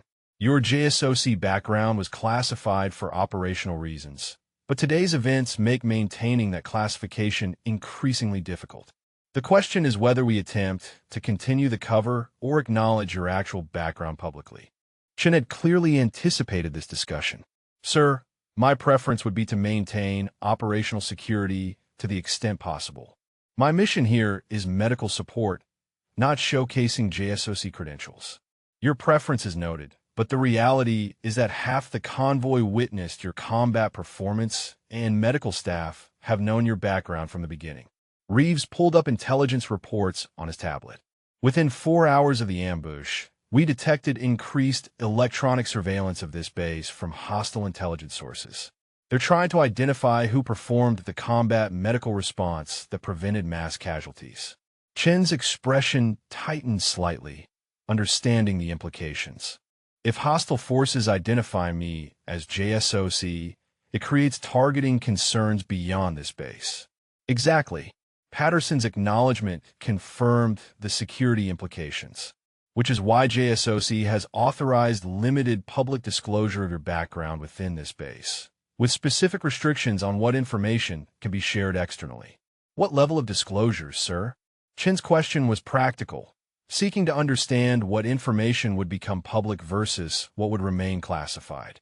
Your JSOC medical service, general deployment numbers, and the fact that you have multiple combat decorations, including a Silver Star. Patterson read from the authorization on his screen. Specific operations, kill counts, and the Medal of Honor recommendation remain classified. The goal is to provide enough information to explain your capabilities without compromising operational security for your previous units.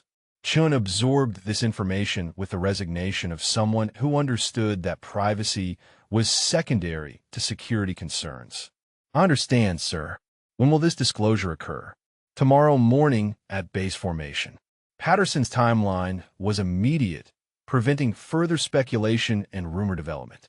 I'll be making a statement about the convoy ambush and recognizing your performance, which will include acknowledgement of your JSOC background at the authorized disclosure level.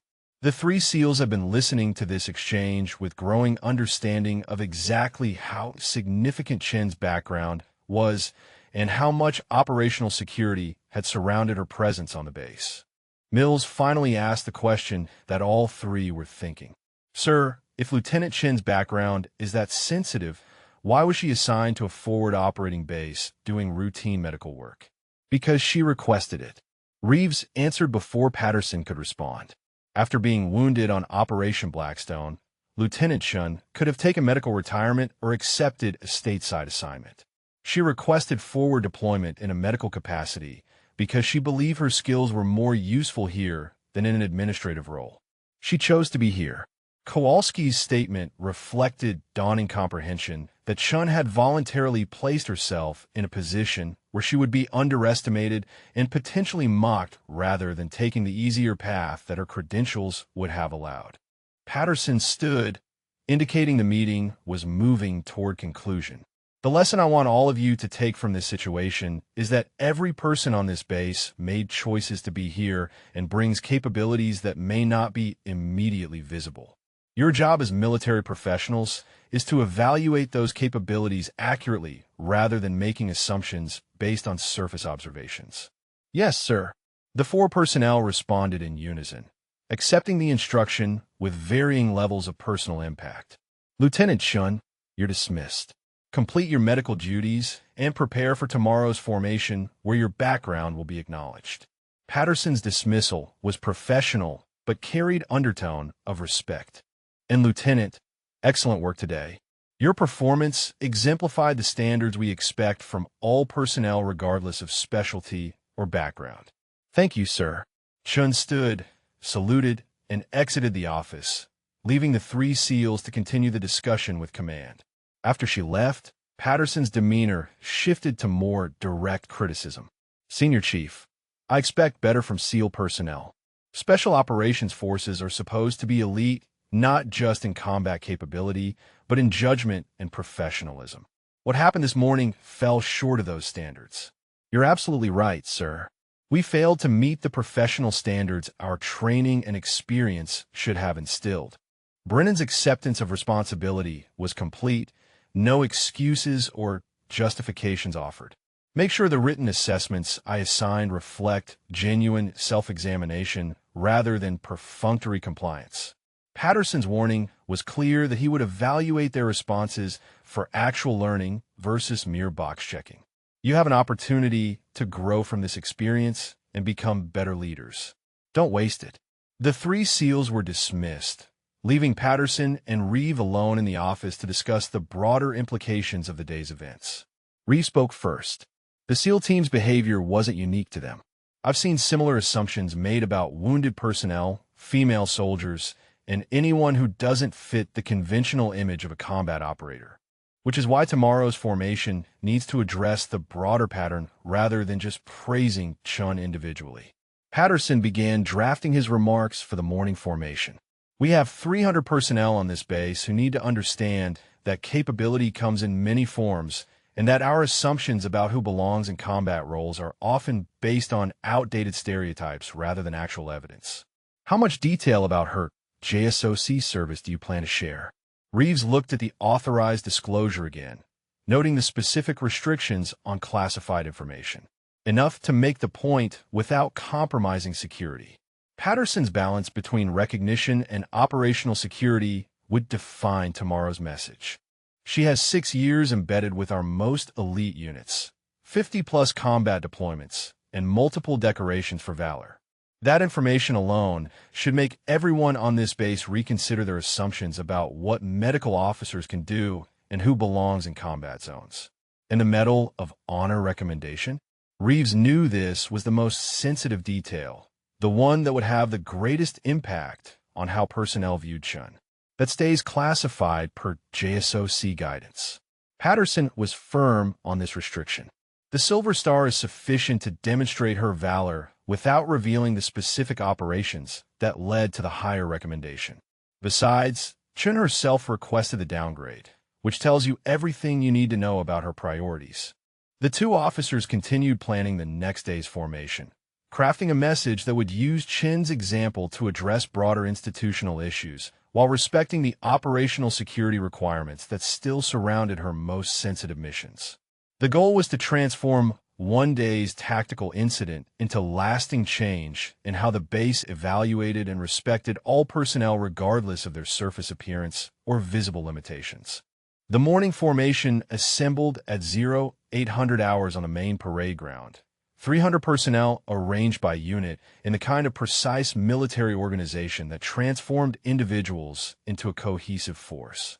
The unusual timing and mandatory attendance had generated speculation about what announcement warranted full base assembly rather than standard communication channels.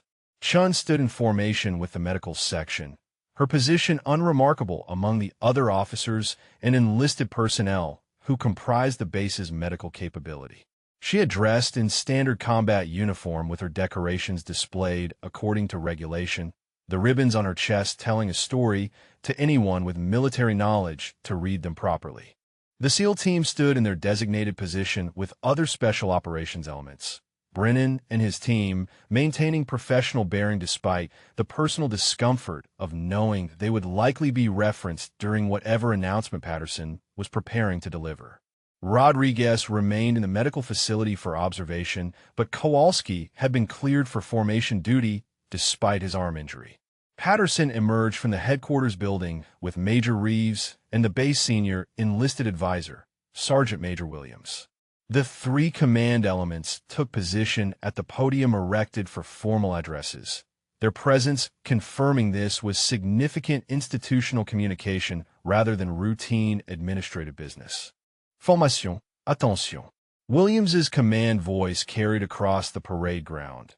300 personnel, snapping to perfect stillness in the morning heat that was already building toward the oppressive temperatures that would characterize midday. Patterson stepped to the podium, his bearing projecting the authority of someone who had commanded forces in combat and understood the weight of leadership responsibility. At ease, the formation relaxed to parade rest, maintaining military bearing while allowing slightly more comfortable positioning for what might be extended remarks. 2 days ago, one of our convoys was ambushed in a coordinated attack involving IED placement and multiple hostile firing positions. Patterson's opening established the context without unnecessary preamble. The attack resulted in 4 casualties, all of whom are expected to make full recovery. This outcome represents exceptional performance under combat conditions, and I want to recognize the personnel whose actions prevented what could have been a catastrophic loss of life. The formation remained silent, attention focused entirely on Patterson's words as he continued. Prior to the ambush, Lieutenant Kara Chun identified multiple tactical indicators suggesting hostile preparation for coordinated attack. Her assessment recommended alternate routing to avoid the kill zone. Her tactical warning was not given appropriate weight by convoy leadership. Several personnel shifted slightly, understanding that Patterson was acknowledging a significant tactical failure without yet identifying who made the error. When the ambush was initiated, Lieutenant Chun crossed 30 meters of open ground under sustained automatic weapons fire to reach wounded personnel. Patterson's description was clinical, but the tactical details conveyed the severity of the situation. She performed trauma stabilization on 4 casualties simultaneously, including arterial bleeding that would have been fatal without immediate intervention. While providing medical care, she engaged and eliminated 11 hostile combatants who were attempting to prevent casualty evacuation. A ripple of reaction moved through the formation. Personnel who had heard various versions of the story now receiving official confirmation of Chen's performance. The number of enemy kills while performing medical procedures was particularly striking to anyone with combat experience. Patterson continued without pause. What most of you don't know is Lieutenant Chen's background. She served 6 years with Joint Special Operations Command as an embedded combat medic with Delta Force and DevGru teams.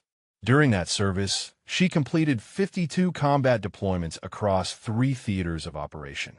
The formation's attention intensified, many personnel now turning their heads slightly to locate Chen's position and put a face to the exceptional service record Patterson was describing.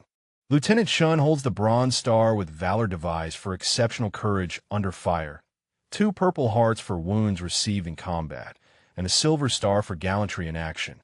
Patterson let these decorations register with the formation. The wound that you can see her recovering from, the injury that some personnel on this base mocked yesterday morning, was received 3 months ago when she took enemy fire while extracting wounded operators under sustained machine gun attack. The parade ground had gone completely silent, except for Patterson's voice, the significance of his words penetrating the consciousness of everyone present. Several personnel were visibly uncomfortable, recognizing they had made assumptions about Chen based on her visible injury without knowing the context in which that wound was earned. Lieutenant Chen, front and center. Patterson's command was formal, requiring her to leave formation and report to the podium position where the entire base could see her. Chen moved with military precision despite her limp, crossing the parade ground to take position facing Patterson.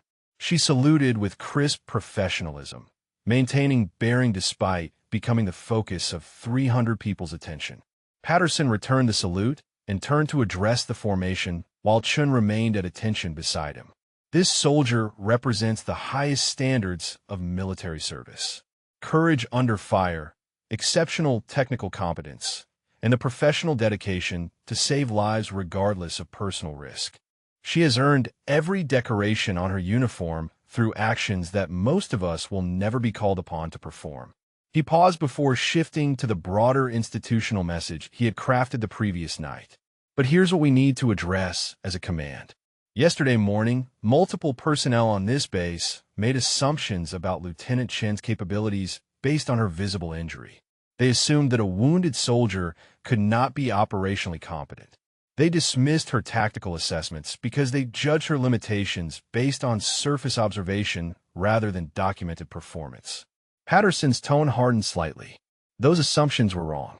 They were dangerous, and they represent a pattern of thinking that creates operational vulnerabilities across our entire force. The formation absorbed this criticism, understanding that Patterson was addressing systemic issues rather than individual failures, though the SEAL team knew they were the primary example driving this institutional correction. We have wounded warriors throughout this base who continue to serve with distinction despite injuries that would have ended military careers in previous generations.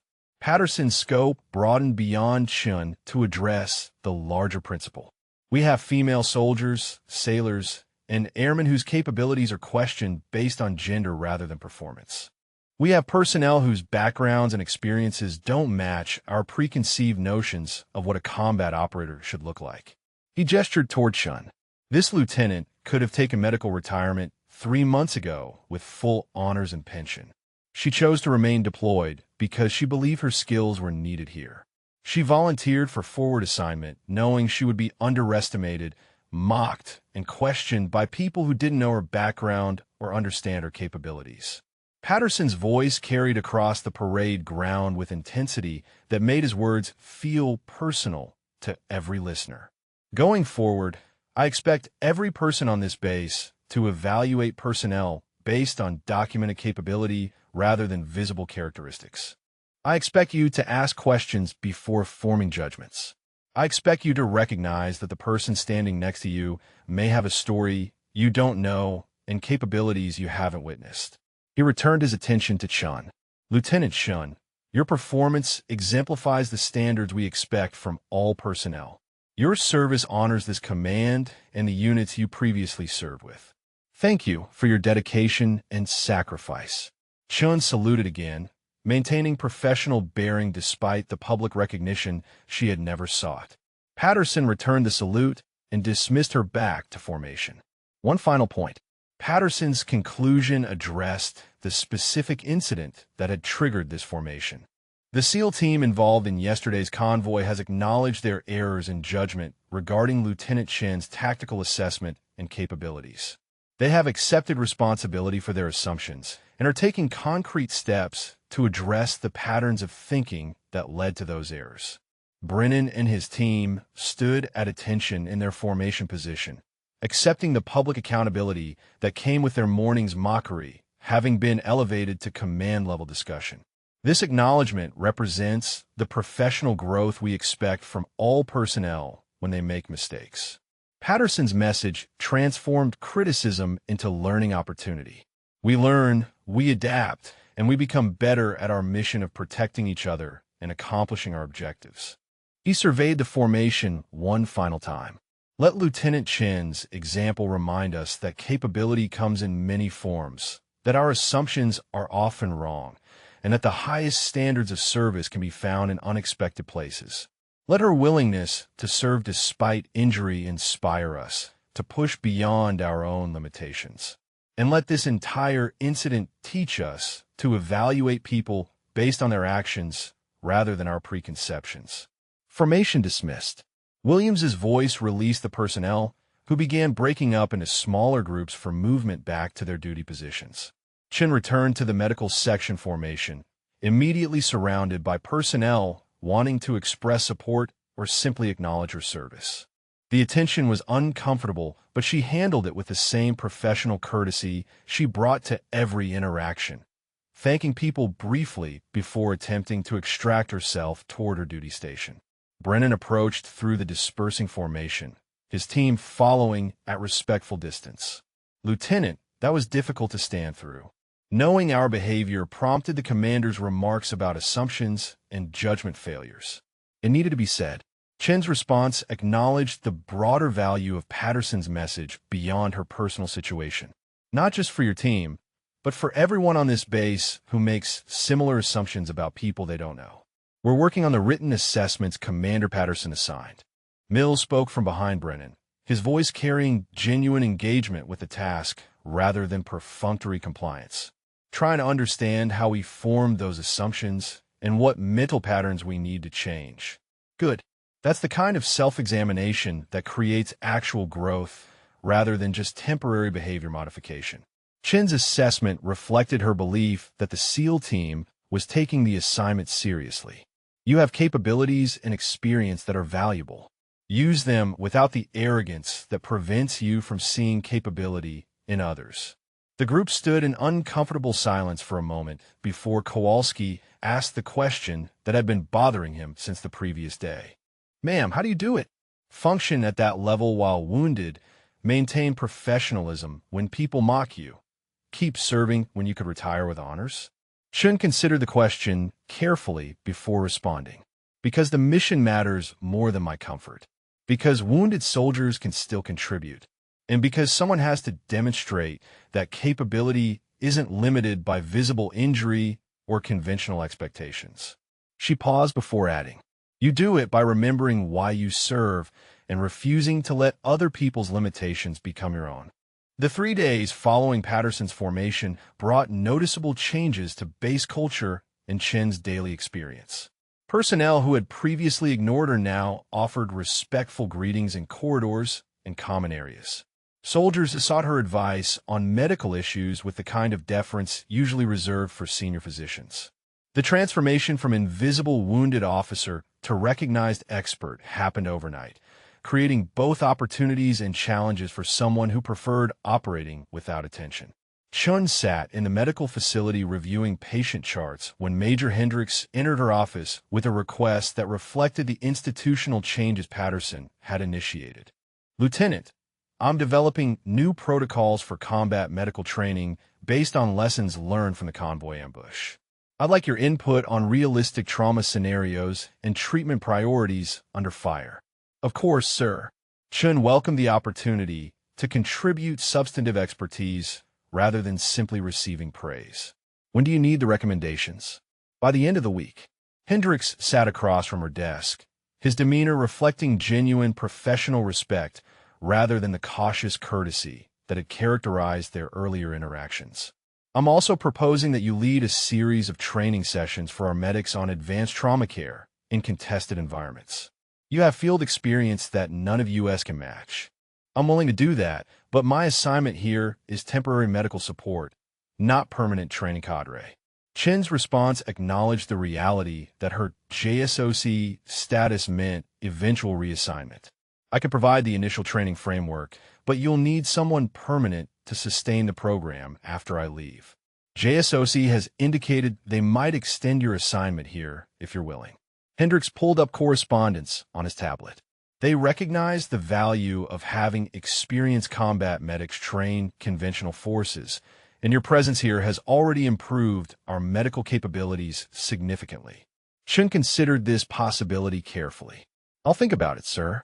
My preference would be to return to operational deployment when my shoulder fully heals, but I understand there's value in sharing knowledge with personnel who haven't had JSOC training opportunities. The discussion continued for 30 minutes, Chen providing detailed input on training scenarios that would challenge medics without overwhelming their existing skill levels. Her recommendations balanced realistic combat conditions with appropriate progression from basic to advanced techniques, the kind of thoughtful curriculum design that came from years of both performing and teaching medical procedures under fire. Rodriguez entered the medical facility for his scheduled physical therapy session, his mobility improving dramatically from the immediate post-surgery state. He spotted Chun through her office window and detoured to speak with her before beginning his therapy routine. "Ma'am, got a minute?" Rodriguez's informal approach reflected the bond that formed between people who had shared life-threatening situations together. Chun gestured him into her office, noting his improved gait and reduced reliance on crutches. "You're moving well. Physical therapy must be going better than expected. The therapists say I'm ahead of schedule for recovery." Rodriguez sat carefully, positioning his injured leg to minimize strain. "They credit your field treatment with giving me the best possible starting point for rehabilitation. Apparently, most femoral artery wounds involve significant muscle and nerve damage that you somehow avoided during emergency treatment. Training and practice." Chen's response was characteristically modest. "I've done that procedure enough times to know exactly where to place pressure and how to minimize collateral tissue damage. You were fortunate the shrapnel didn't hit bone or sever the nerve bundle alongside the artery." "I've been thinking a lot about that morning."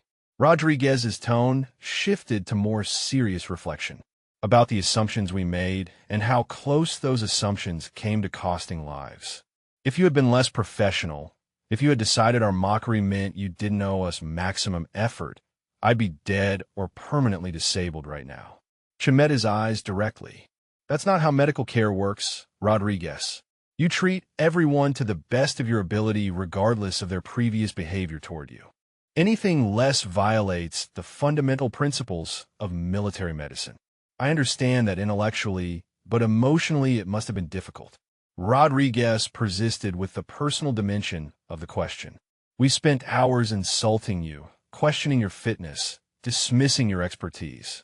Then minutes later you're risking your life to save mine. How do you separate the professional obligation from the personal anger that situation must have generated?" Chun considered how to articulate something she had learned through years of combat deployments. "The anger exists, I won't pretend it doesn't. But in the moment when someone is bleeding out, the only thing that matters is stopping the bleeding. Everything else, the mockery, the assumptions, the personal feelings, all of that becomes irrelevant compared to the immediate mission of keeping someone alive." Rodriguez absorbed this perspective quietly before asking his next question. "The written assessment Commander Patterson assigned, I've been struggling with it. Trying to understand not just that we were wrong about you specifically, but why we formed those assumptions in the first place, and how to prevent similar errors in future. What have you figured out so far?" Chen's question invited him to articulate his own thinking rather than seeking easy answers from her. "That we mistake confidence for competence." Rodriguez's response showed genuine self-examination. "We assumed that because we're SEALs with extensive combat experience, we could accurately assess other people's capabilities from limited observation. We didn't consider that our experience might create blind spots rather than comprehensive understanding. That's an important recognition." Chun validated his analysis while pushing him deeper. "What else?" "That visible injury triggered assumptions about overall capability." Rodriguez continued working through his thinking. "We saw you limping and immediately concluded you were diminished as both an operator and a medical professional. We didn't consider that injury and capability can coexist, that someone can be wounded and still be the most competent person in a given situation." "And the gender component?" Chen asked directly about the element that Rodriguez had been avoiding in his analysis. Rodriguez hesitated before answering honestly. "Yes, that was part of it. We assumed a female medical officer wouldn't have the combat experience or tactical judgment that we take for granted in male operators. That assumption was based on stereotypes rather than evidence, and it nearly got me killed. The acknowledgement of gender bias was uncomfortable for Rodriguez, but necessary for complete understanding of the assumptions that had driven his team's behavior. Chun appreciated his willingness to confront the full scope of their errors rather than focusing only on the elements that were easier to discuss. Mills appeared at the office door, having completed his own physical training routine and looking for Rodriguez. He paused when he saw the conversation in progress. "Sorry to interrupt, ma'am. Just looking for Rodriguez for our therapy session." "Come in, Mills." We were discussing the written assessments Commander Patterson assigned. Chun gestured him into the office, recognizing an opportunity to engage multiple members of the SEAL team in deeper reflection. Rodriguez was sharing his analysis of the assumptions that led to your team's errors in judgment. Mills entered and sat, his posture reflecting the continued discomfort of someone still processing significant personal failure. "I've been struggling with mine too. Trying to figure out how I went from thinking you were a liability to understanding you're one of the most capable operators I've ever worked with. What changed between those two assessments?" Chen's question pushed him to identify the specific transformation in his thinking. "Seeing you under fire." Mills's answer was immediate and certain. "Watching you work under conditions that would freeze most people, performing complex medical procedures while simultaneously engaging targets and coordinating tactical movement. That kind of performance can't be faked or exaggerated. It's either real capability or it's not, and what you demonstrated was absolutely real. So your initial assessment was based on assumptions and limited information, while your revised assessment was based on direct observation of performance under pressure." Chen articulated the lesson embedded in his experience. "What does that tell you about evaluation methods?" "That assumptions are worthless compared to actual performance data." Mills worked through the logic as he spoke. "We should have looked at your service record, asked about your background, observed your proficiency during routine operations. Instead, we made snap judgments based on surface characteristics and defended those judgments even when evidence contradicted them." Brennan arrived at the medical facility for his scheduled appointment with Chun to discuss the training program she was developing. He found his team assembled in her office, engaged in what appeared to be serious professional discussion rather than casual conversation. "Senior Chief, join us." Chun invited him into the conversation that was evolving into an impromptu group reflection session. "We're discussing the written assessments and the process of examining assumptions that led to errors in judgment." Brennan took the remaining seat, recognizing that this conversation represented valuable learning opportunity. "I've been working on mine as well. The hardest part is acknowledging that the assumptions weren't just about you specifically, Lieutenant, but reflected broader patterns of thinking that have probably affected how we evaluate lots of people over the years." That's exactly the institutional issue Commander Patterson was addressing in his formation remarks. Chun confirmed that Brennan had identified the core lesson. Individual apologies matter, but systemic change requires examining the mental models that generate consistent errors across multiple situations and personnel. The discussion continued for another hour, Chun facilitating reflection that pushed all three SEALs to examine their assumptions about capability, injury, gender, and professional competence with uncomfortable honesty. The conversation ranged from specific tactical lessons about evaluating threat warnings to broader questions about how elite units sometimes developed arrogance that prevented them from recognizing excellence in people who didn't match their preconceived image of operators. Major Reeves found the group in Chen's office when he came looking for her to discuss the upcoming training program. He paused at the door, assessing the dynamic before interrupting. "Lieutenant, I can come back if this is a bad time." "Not all, sir." Chun stood, recognizing that Reeves's presence indicated official business requiring attention. "We were just finishing discussion about the written assessments and lessons learned from the convoy incident." "Good. Those assessments need to be substantial rather than perfunctory."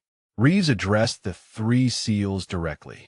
"Commander Patterson and I will be reading them carefully to evaluate whether you've genuinely examined your assumptions or simply completed a required task.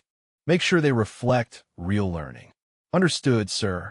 The three SEALs acknowledged the expectation before excusing themselves to complete their physical therapy and continue working on their written assignments. After they left, Reeves sat across from Chun with information about her future assignment. JSOC has approved a 6-month extension of your deployment here with modified duty assignment. You'll continue medical support, but will also develop and lead combat medical training program for conventional forces based on your operational experience. Chun absorbed this news with mixed feelings. 6 months would allow her shoulder to fully heal while contributing meaningful training to personnel who needed advanced skills. On the other hand, it meant additional time away from operational deployment where she felt most useful. What's my reaction time if JSOC needs me for emergency deployment? Chen's question revealed her priorities, ensuring she could still respond to crisis situations even while technically assigned to training duties. 24 hours. You remain on operational standby for situations requiring your specific expertise. Reeves had clearly anticipated this question and secured the flexibility Chen needed. This assignment gives you recovery time while keeping you operationally relevant and sharing knowledge that will save lives across multiple units. 6 weeks after the convoy ambush, the base medical facility hosted the first session of Chen's Advanced Combat Trauma Training Program. 20 medics from various units filled the classroom, their experience levels ranging from fresh medical corps graduates to combat veterans with multiple deployments. Chun stood at the front with a training mannequin and medical equipment arranged on tables, prepared to teach procedures that most conventional medical personnel would never encounter in standard training. The critical difference between hospital trauma care and battlefield medicine is time and resources. Chun began without preamble or introduction, diving directly into content that would challenge even experienced medics. In a hospital, you have teams of specialists, unlimited supplies, and controlled environments. In combat, you have yourself, whatever you're carrying, and hostile forces actively trying to kill you while you work. She demonstrated tourniquet placement on the mannequin, her movements precise and efficient. This procedure needs to become automatic, something you can perform in complete darkness or while taking fire. Practice until you can do it in under 30 seconds without thinking about the steps. The medics watched intently, several taking notes while others focused entirely on Chen's hand movements and positioning. Her reputation had preceded her, the story of her performance during the ambush having spread throughout the medical community along with her JSOC background. They understood they were receiving training from someone who had performed these procedures under conditions they could barely imagine. Rodriguez attended the training session as an observer, his physical therapy having progressed to the point where he could participate in most activities, though full operational clearance remained several weeks away. He watched Chun teach with the particular attention of someone who owed his life and career to the procedures being demonstrated. After the formal training session concluded, several medics approached Chun with questions about specific scenarios they had encountered or worried about facing. She answered each query with clinical precision, drawing on her extensive field experience to provide practical guidance rather than theoretical responses. A young Army specialist asked the question that several others had been considering. "Ma'am, how do you maintain focus on medical procedures when you're taking fire? I've been in combat situations, and even routine tasks become difficult when rounds are coming in. You train until the medical procedures are more automatic than your fear response." Chen's answer was direct and practical. Your body will react to incoming fire with adrenaline and stress hormones regardless of your experience level. But if you've practiced the medical procedures thousands of times, your hands will continue working even when your conscious mind is processing the tactical situation. Rodriguez added his perspective as someone who had been on the receiving end of Chen's battlefield medicine. When Lieutenant Chun was treating me, she was performing complex trauma care while simultaneously directing security and coordinating evacuation. The medical work never stopped or slowed down despite the tactical chaos around us. The specialist and other medics absorbed this testimony from both the expert practitioner and the surviving patient, understanding that the gap between their current capabilities and combat-effective medical performance was significant but achievable through dedicated training. Chun dismissed the group and began packing up training equipment when Brennan entered the facility with Mills and Kowalski. The three SEALs have become regular participants in base training activities, their visible commitment to professional development serving as example for other personnel who had witnessed their transformation from arrogant certainty to humble competence. Lieutenant, we completed the written assessments Commander Patterson assigned. Brennan carried 3 documents that appeared substantially longer than minimum compliance would require. We wanted to give them to you before submitting them to Major Reeves, to get your perspective on whether we've adequately examined the issues you helped us understand. Chun took the documents and gestured toward the classroom chairs. Sit. Let me read through them. She spent 20 minutes reviewing their work, noting the depth of self-examination and the specific examples each SEAL had used to illustrate their assumptions and the mental patterns that generated those errors. These are good. Chin's assessment was professional rather than effusive. You've identified not just what you did wrong, but why those errors occurred and what mental models need to change to prevent similar mistakes in future. That's the level of analysis that creates actual growth rather than just temporary behavior modification. The hardest part was acknowledging how many times we've probably made similar errors without realizing it.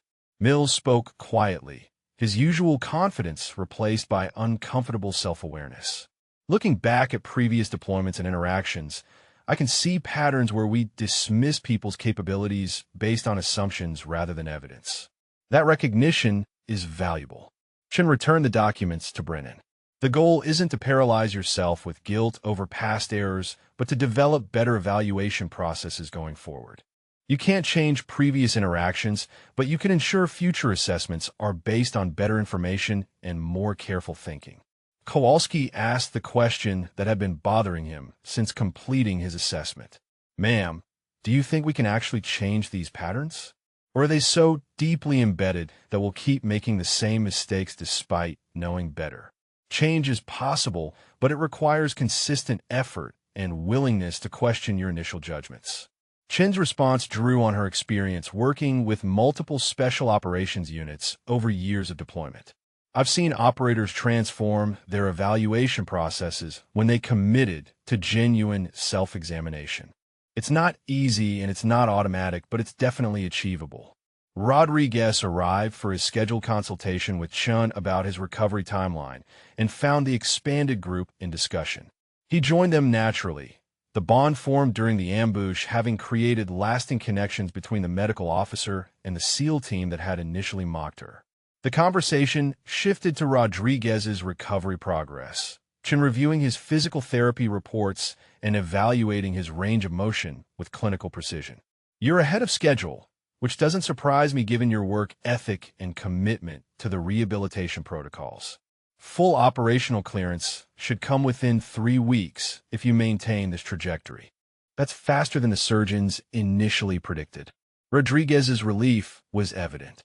They told me I might never fully recover operational capability. They didn't know how effective the field treatment was in preserving tissue function and minimizing complications. Chin's explanation was matter-of-fact. The tourniquet placement and wound management during evacuation gave you the best possible foundation for surgical repair and subsequent rehabilitation. The group sat in comfortable silence for a moment before Brennan spoke. Lieutenant, I wanted you to know that our entire team has requested revised evaluation training for the next quarterly professional development cycle. We're not just completing the assessments Commander Patterson assigned. We're actively working to change how we evaluate personnel and assess tactical situations. That's the institutional change Patterson was trying to create. Chun acknowledged the broader significance of their individual transformation. When elite units model better evaluation processes, it influences how everyone on the base approaches professional judgment and personnel assessment. Major Reeves entered the medical facility looking for Chun, his expression suggesting news requiring immediate attention. Lieutenant, JSOC needs you for emergency consultation on a developing situation. Not deployment, just expert input on a medical support plan for an operation currently in planning stages. Chun stood immediately, her body language shifting to operational mode. How urgent, sir? Conference call in 30 minutes. Reeves checked his watch. They specifically requested you based on your experience with the type of operation they're planning. I'll be ready. Chun began securing the training equipment and preparing to shift focus from teaching to operational consultation. She turned to the SEAL team. Get those assessments to Major Reeves today. They represent important professional development that will benefit not just you, but everyone who learns from your example. The SEALs departed while Chun prepared for the JSOC consultation, her dual role as trainer and operational expert, creating the kind of multifaceted contribution that justified her extended assignment to the forward operating base. 3 months later, the institutional changes Patterson had initiated had become embedded in base culture. Personnel evaluation protocols now included explicit requirements to document assumptions and verify capabilities through observation rather than surface judgment. Training programs incorporated Chin's combat medical curriculum as standard preparation for deployment. The SEAL team had become vocal advocates for careful personnel assessment and respectful treatment of all service members regardless of visible characteristics. Chin's shoulder had healed to full functional capability. Her physical conditioning returned to operational standards through disciplined rehabilitation and training. JSOC offered her choice of assignments: return to embedded combat operations, continue developing training programs for conventional forces, or accept promotion and move into command track positions. She requested return to operational deployment, the decision reflecting her consistent priority of direct service over administrative comfort. JSOC approved her request with assignment to a Delta Force unit preparing for deployment to a classified theater where her medical expertise and combat capabilities would be immediately utilized. On her final day at the forward operating base, personnel from multiple units gathered informally to acknowledge her impact during the 6-month assignment. Patterson presented her with a letter of commendation recognizing her medical performance, training development, and the institutional culture changes her presence had catalyzed. Rodriguez approached with a SEAL team, all 4 men now fully operational and scheduled for their own deployment within 2 weeks. Ma'am, we wanted to give you this. Brennan handed her a SEAL Trident insignia mounted on a wooden plaque with an inscription acknowledging her as an honorary member of their team. I can't accept this. Chin's immediate response reflected her understanding of how significant the gesture was within SEAL culture. I'm not a SEAL and didn't earn this through your qualification course. You earn it by being better than most SEALs under fire while simultaneously saving our lives. Rodriguez's statement was supported by nods from his teammates. That insignia represents our acknowledgement that capability and courage aren't limited to people who went through BUD/S training. Chun accepted the plaque with visible emotion, rare for someone who typically maintained professional distance. Thank you. This means more than you probably realize. Before you go, drop a comment and tell us what you learned from this story. Chun walked toward the helicopter that would begin her journey to the next deployment, her limp completely gone and her shoulder fully functional. Has anyone ever surprised you by being more than you expected? And if you enjoyed this story of hidden valor and hard-earned respect, subscribe for more incredible military stories. We'll see you in the next one. The helicopter lifted off 20 minutes later, Chun visible through the window as the aircraft banked toward its flight path. Below, the base continued its operations with modified protocols and changed culture that would persist long after her departure. The training program she developed would prepare hundreds of medics for combat medical situations. The SEAL team's transformation would influence how they evaluated personnel throughout their remaining careers. Patterson's formation remarks had created institutional memory about the dangers of assumptions and the importance of evaluating people based on capability rather than appearance. 6 months after Chin's departure, Rodriguez received orders for a joint operation requiring embedded medical support. The assigned medic arrived with impressive credentials, but visible scarring from previous combat injuries. Rodriguez's first instinct was to welcome the medic and ask about their background rather than making assumptions about their capabilities based on visible characteristics. The lesson Chun had taught through her example and her explicit instruction had become integrated into how he approached professional relationships and tactical assessments. Brennan advanced to Master Chief and took on training responsibilities for junior SEAL personnel, incorporating the lessons from his encounter with Chun into how he taught evaluation skills and professional judgment. His standard lecture on personnel assessment included the story of underestimating a wounded medical officer who turned out to be one of the most capable operators any of them would ever work with. Mills developed a reputation as someone who asked probing questions about personnel capabilities and challenged assumptions when they appeared based on surface observations rather than documented evidence. His written assessment had identified specific cognitive biases that affected his judgment, and he worked consciously to counter those biases in every evaluation he performed. The institutional changes rippled outward from that single forward operating base to influence training protocols and evaluation standards across multiple commands. Chen's story became a case study in military professional development courses, teaching the dangers of assumption-based assessment and the importance of recognizing that capability often exists in unexpected forms. Chen herself continued operational deployment with Delta Force, her medical expertise and combat capabilities making her an invaluable asset for high-risk operations requiring both surgical precision and tactical excellence. She accumulated additional decorations and combat deployments, her service record growing more impressive even as it remained largely classified for operational security. The wound that Brennan and his team had mocked that morning in the corridor became a reminder not of limitation, but of sacrifice, earned while saving lives under conditions that most people would find unbearable.